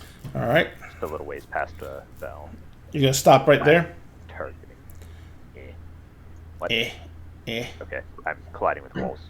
Oh, here. Go straight ahead towards Val, Yeah. and then go up. Okay. You actually have to obey walls. Ah, fuck. Ugh, the nerve. Oh wait, when you get to the top of stairs, I'm gonna activate you on the other map. I can only have one map active. Okay, so let's go ahead and wait until everyone else gets up there with you, and I'll turn the other map on.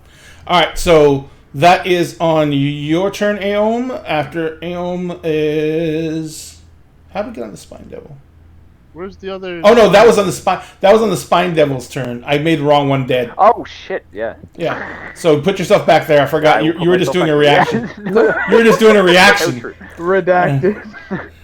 Totally redacted. Totally redacted. So Sugash is up.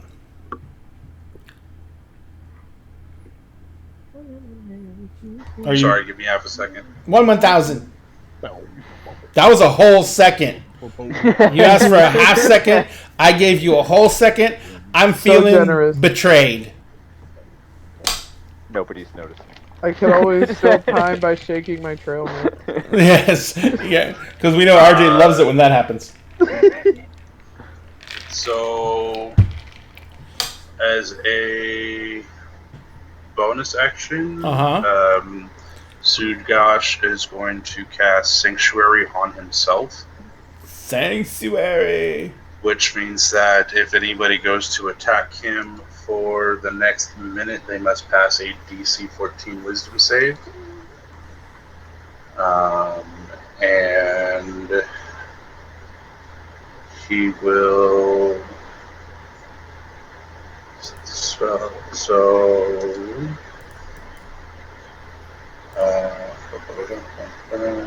Bum-ba-da-dum-bum-bum. So because he's within melee range, if I cast a technically ranged spell, it's a disadvantage, or is it an opportunity attack? It's a disadvantage. Because it's considered a ranged attack. A ranged spell is still a ranged spell attack. Okay.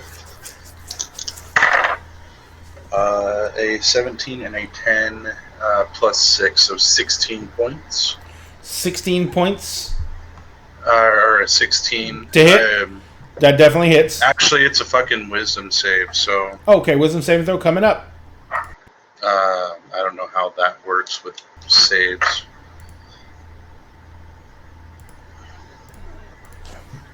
And he fails. So, I did not keep my fucking D12s out. Son of a biscuit. Son of a biscuit. God damn it. I can roll some D12s. And he got 2 fucking 1s, so he just does 2 points of necrotic damage to. And you hear the sound of a loud gong. It's a tiny bell. It did 2 points of damage. No matter what, the sound effect is the same. It's a loud gong. Like a ping. It's like a triangle. Ding. All right, so that is Suga's going to move. There you go. I like that. Oh noise.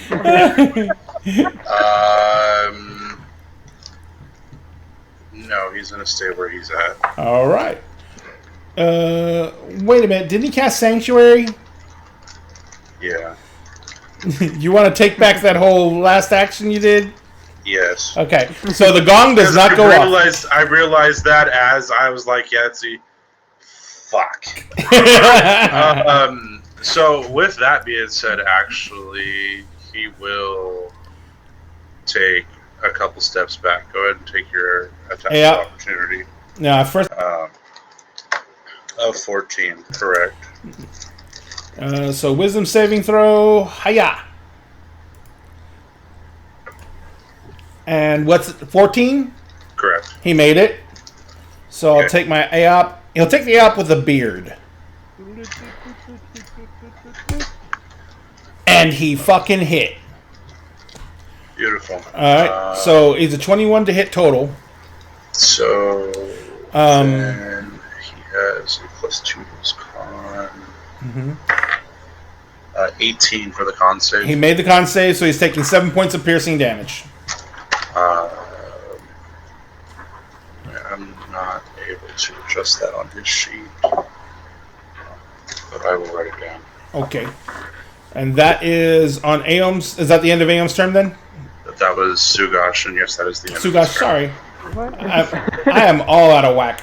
All right, so Utopia, you're up. Apparently. Okay.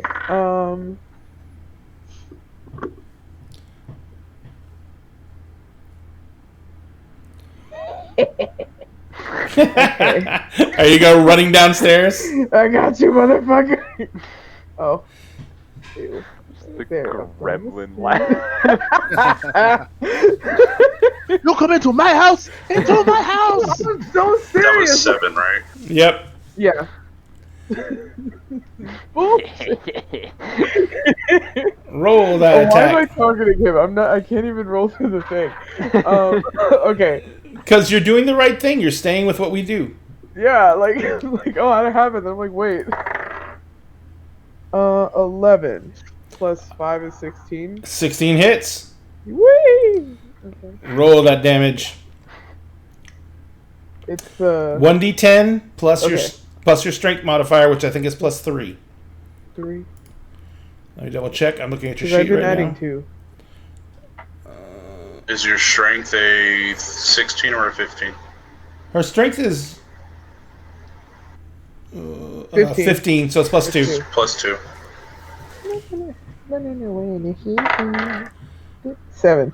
7. So 9. 9 points of damage. All right, you wail into him, and he flinches because that 9 is a decent amount of damage, but he does not fall. All right, but I get to hit him again. Yes, you do. So, Smack him. 14. 14 hits. Yeah, so that hit. Smack that little bitch. Thank you, Dad. 10. 10 so plus 12. 12 points of damage. Yeah. And that one is even more resounding crunch. And you see that he, like, his eyes kind of roll up for a second. He shakes it off, but you crack him, like, almost upside the head. And he just, like, he's staggered for a second, but he doesn't go down. Forgot about how. He is a tough boy. He ain't gonna be tough for long. Oh, boy. All right, so is that the end of your turn, Utopia? Mm-hmm. Okay. So after that, we come to Aeom. Alright. I'm just gonna hop this railing, but not actually because it's a wall. Yeah. I spend a key point to phase through the wall. Remember, that guy's upstairs. Oh, okay. Sorry. Upstairs in a room. Like he's... Oh. The DM moved the dead body into the room, not the Okay. actual... Oh, sorry, alive DM character. did a bad. DM did a bad. He's down that hallway, so you can't see where he went. Okay. Alright, then I'll just hop the railing, come over here, and just beat this guy's ass. You gonna beat some wholesale ass? Just beat some wholesale ass. Wholesale Period. for $99.95. Some organic, grade A, grass-fed ass. Just grass-fed ass. We're getting into some weird territory here. Whoop ass in a can, boys and girls. Whoop ass in a can. 4 plus 6, so 10, plus the Plus- 4. yep. Come on, baby. Come on, 3. come on, come on. Wow! 13. Does that hit? 13. It does hit. Oh, shit. Okay. Yeah. Nice. Um, That's very nice. very nice. Very nice. 2 plus 3 is 5. 5 damage. 5 damage. All right, so that's only your first strike. First of 53. Oh, you don't even want to see high-level monks. Yeah. Everyone's Yeah, like, Red- fuck. Everyone's like, fuck. Monk's turn. I'm gonna go to 7-Eleven. I'll be back. Y'all want anything? Y'all want Don't want anything? anything. Slurpees. Good. Slurpees on me, yo. So it's a 7 plus 6, 13. 13 hits. And a Dice are heavy as hell. 6 plus 3, 9. 9. Ow. Frickin' ow. Frickin' ow. Ow. All right, so that's your turn. All right. He is not looking well at all. After Aom comes, well, it's his poor little turn. And he's like, he just looks at Utopia and he snarls and he swings his glaive at you. Yep.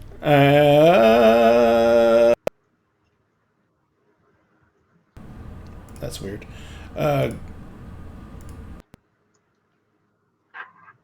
He's currently a 16, but he misses. And then his beard launches out at you. Misses too. Ha! Because my beard is superior. Battle of the Get 'em. Beards. All right, so and now it is over to Val. I'm assuming Inari is not going to do anything. Inari is gonna stay put. She is safe where she's at. She's Smart girl, smart. safe, nestled down Standing between the two giants. I Like, know. I'm just gonna sit here. Yeah, I am not going fucking anywhere. This is So, nice. where are you going, Val?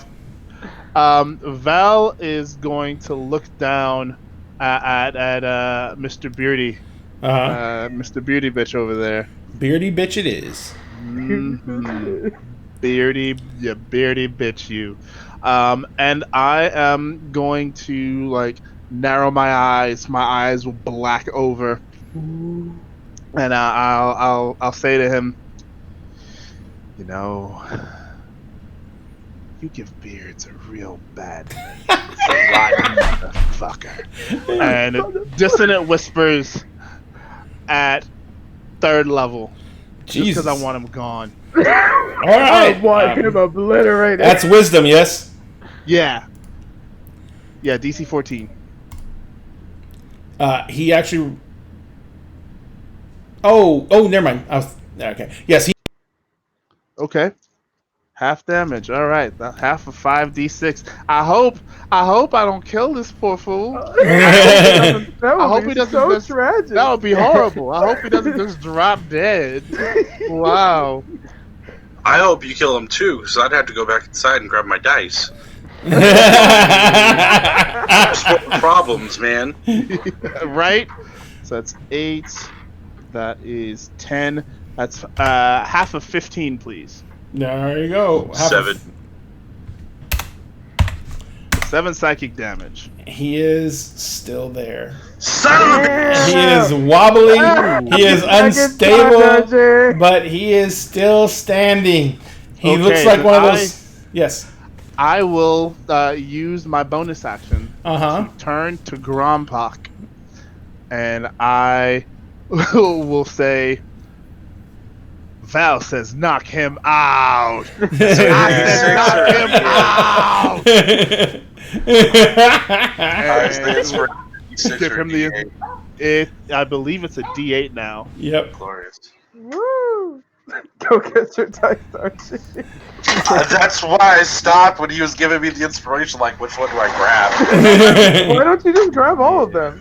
Grab 'em Because all, I'm grab 'em all. 4 different sets laid out right now because I'm doing like 4D whatever. So, yeah, we're doing that. All right.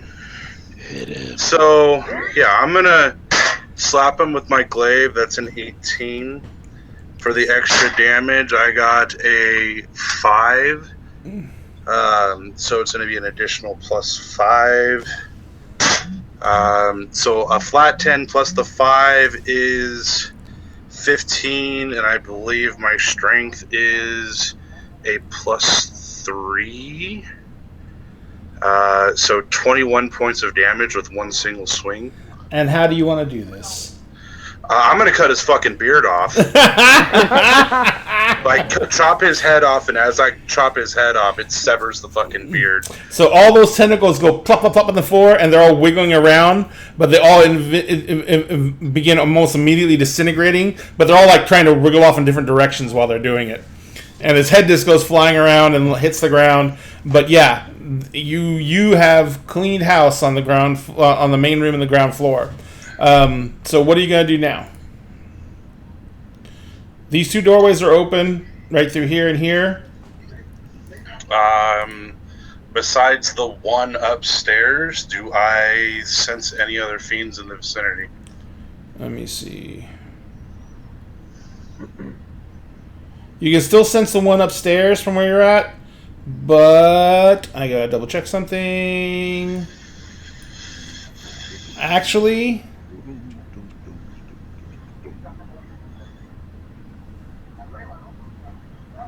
at no point did Grompa cast a concentration spell other than that one. So it's been, although I never did a con save for. I'm that was a 10. I'm having to do geometry because I'm calculating the angle too.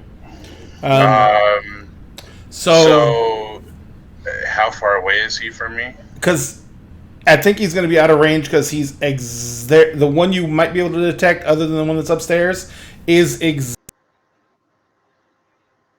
a 30-foot sphere around me. I can't put a fucking template down. No, that's okay. But Then you can detect one other fiend upstairs.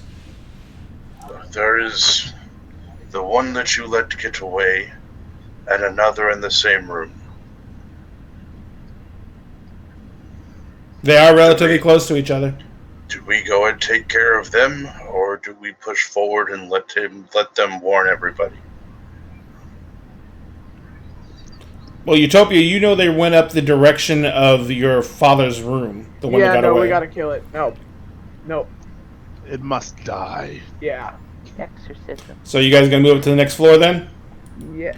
Let me go ahead and activate it and load you onto that floor. I'm gonna put you on the landing, so you can start making your way up. Do me a favor and put Shugosh a open square behind me, if you could. All right. Just makes my life a little bit easier trying to move us both. I gotta fix. Why it will not save Aom's vision? So every time I bring Aom onto the screen, it just dumps him blind. Guys, Yeah, I'm also blind right now, which is weird. Well, you can't see I things. think we just need to give him 30 foot of dark vision and fucking cancel that out. Well, I did. That's what I'm doing, but it doesn't save. It's supposed to save it on his, his little token, and it never does. Utopia, put Inari back here with you guys. my eyes just don't adapt to light. Like, we change Alright, rooms, and I'm just like, there's oh, see anything. Alright, Just give me like 5 minutes. so to the south is the direction the fiends are, and to the north you don't feel anything. Okay. They're that way.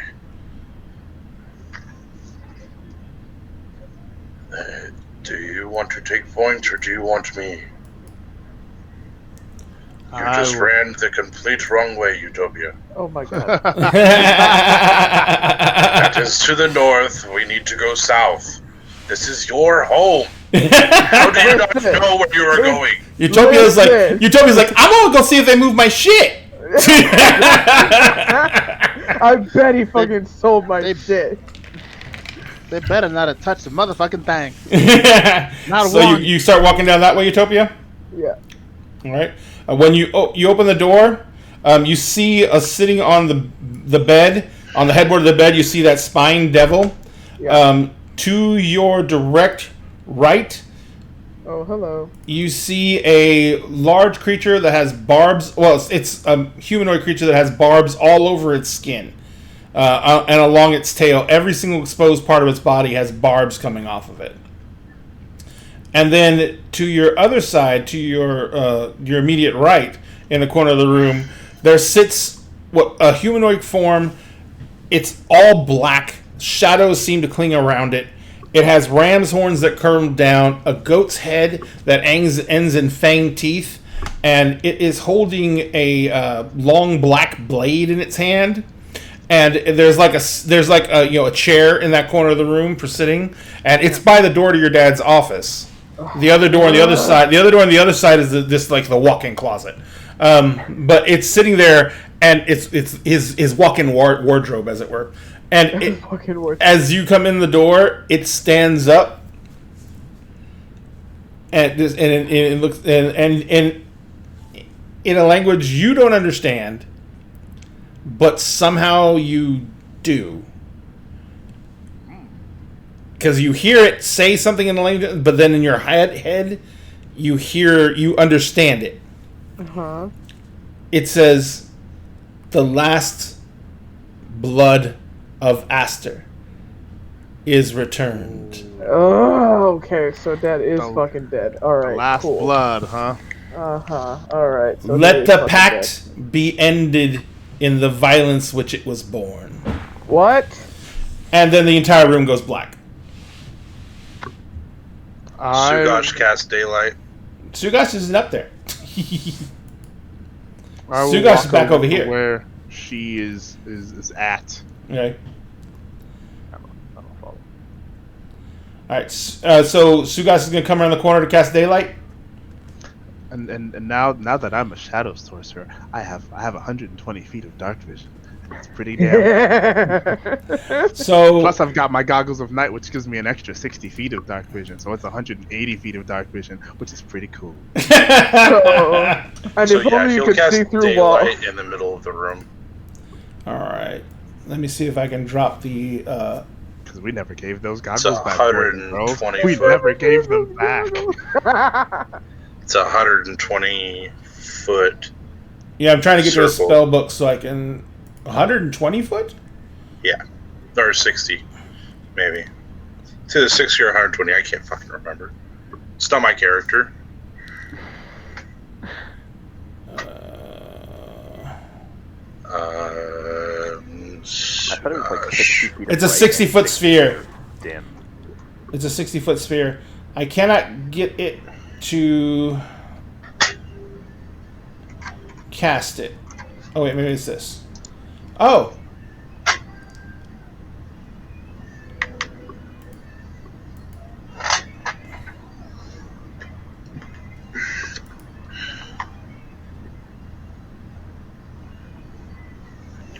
It's trying to tell me you don't have any spell slots available. It's doing the same fucking thing when I try and cast spells on my characters. It's literally an issue with the server at the moment. Yeah, I saw that they just did an update to 8.8, and so it's the entire thing is going fucking nuts. Let me see if I can get a template out here. I mean, you could just go into the draw section and make 120 foot or 60 foot circle. Where is he cast? He has to cast it on an area, or It's wherever he chooses, if I'm not mistaken. Let me read it. dead center of the room, or what? Yeah, it will be dead center of the room. A 60-foot radius sphere of light spreads out from a point you choose within range. The sphere is bright light and sheds dim light for an additional 60 feet. If you choose a point on an object you are holding that is more light shed, the spell overlaps, and it's not a concentration spell, so I do not lose my Shield of Faith.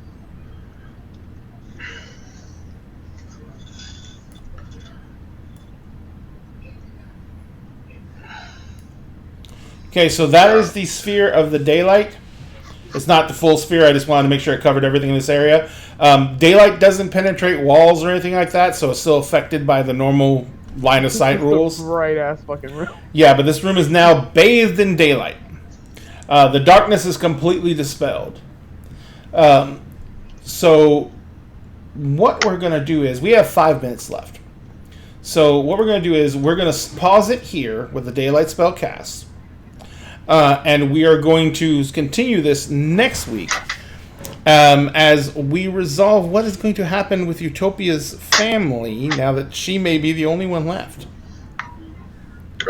She's going to allow the monk and their people to move into the fucking Yeah. building. We're going to purge it of all the demons. Yeah. Exercise the demon. Exorcism time. So we will see that all next week, ladies and gentlemen. Thank you very much for joining us. Is there an ice cream truck Where's going the by? Ice cream truck going? Somebody's ears are hanging low today. I like that that's the same in America as in Canada. Exact same song. It's universal. It's universal. Actually, I have no idea if it's universal or not. So, ladies and gentlemen, thank you so much for joining us. If you want more information on this world, we do have a Discord, and I have put up quite a bit of lore for the Kingdoms of Mist. Unfortunately, I have not been keeping up with my writing because my work has gotten way out of hand. I But don't know what that's like at all. oh, yeah, I know, right? But if you want to read the lore that's up right now, you can go to our Discord and you can join the Discord and go into the Kingdoms of Mist channel, and you will be able to catch up on the lore there. I am also going to be moving it into a new format and going to be posting the links up for that, and I'll be taking care of that later this week, as I'm hoping that now that some big portions of my project are done, I can get some time to write again. But that is what we're doing now. And if you want to help us out at Dinner and a Game, we appreciate any support. Of course, the biggest thing you can do for us is just subscribe here on TikTok.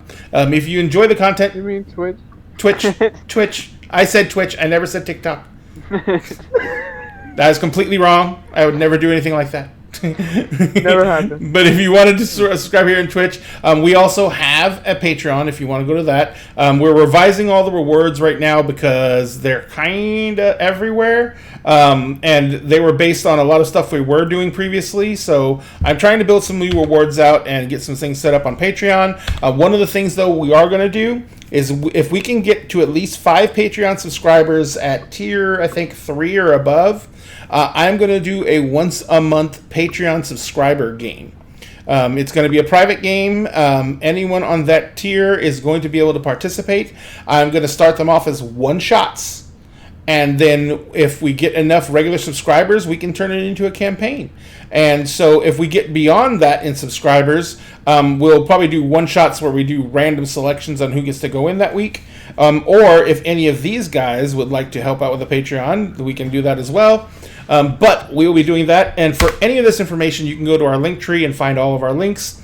We also have merch if you want to help us out that way. And we have, of course, just the regular donation button if you want to donate to us. We appreciate any type of support you give. And the best support you can give is just follow the show and come watch our shows. That's the best support you can give any of us. We're all creators here, and I can tell you that that's the thing we love more than anything else, is just to have that appreciation and affirmation of someone actually taking the effort to follow our work and come in and watch what we do. So once again, we have been joined tonight by the fabulous Demon Man himself, RJ from Obliviously Adventurous. Thank you so much for your time tonight, RJ. Oh yeah, it was a blast. And remember, everyone who follows Obliviously Adventurous, they're over on Facebook, and their show is normally this Sunday is actually going to be on Monday this week. So remember to change your schedule accordingly, and so you can keep up with all the shenanigans over at Obliviously Adventurous. Where we adventure obliviously through peril.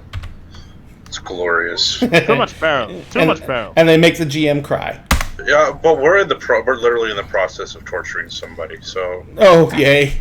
I'm making a crown, and the party is literally the dude who has the title of leader right now is not worthy of that title at all.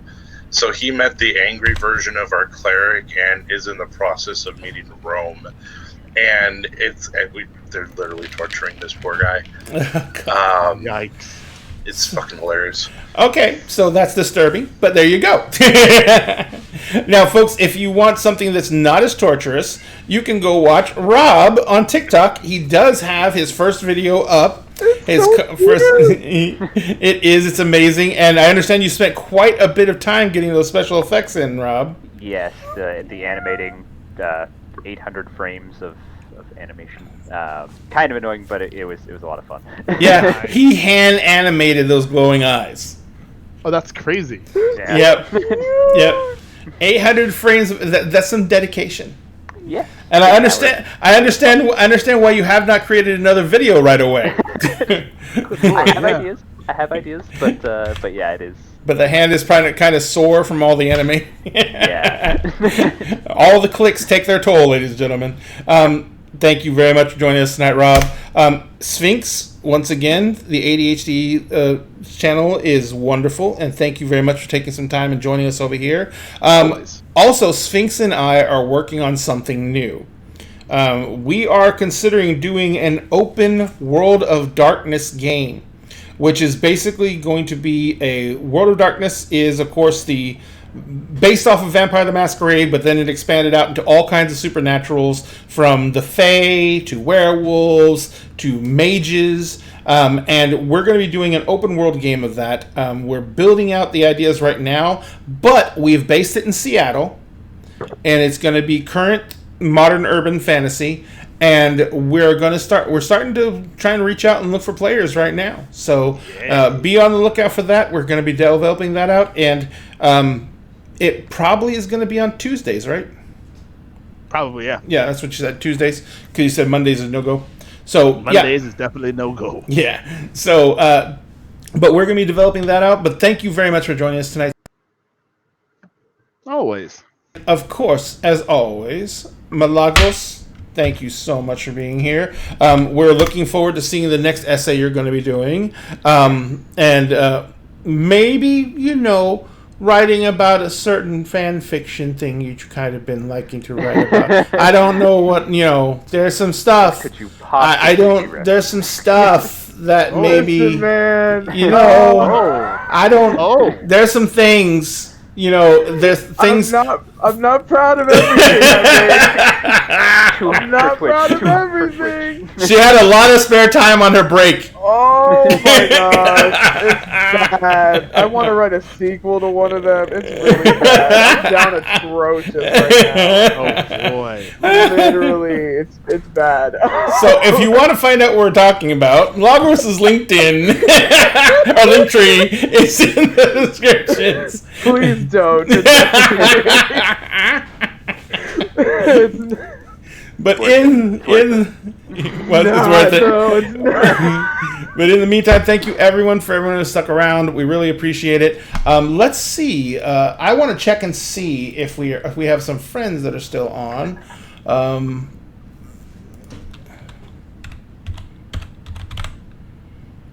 They are still on. So we're going to go over and rate our sister channel, the Unexpectedly Serious Turn. They are actually playing a video game called Smite right now.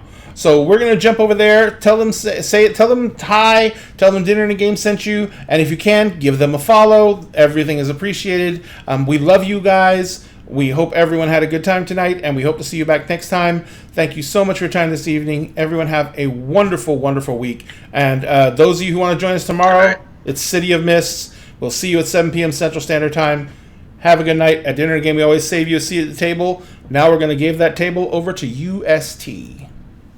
Yeah. And we are clear. Hey, you hit the button this time. Yeah. I'm proud of you, buddy. You didn't have to stall for 5 seconds going,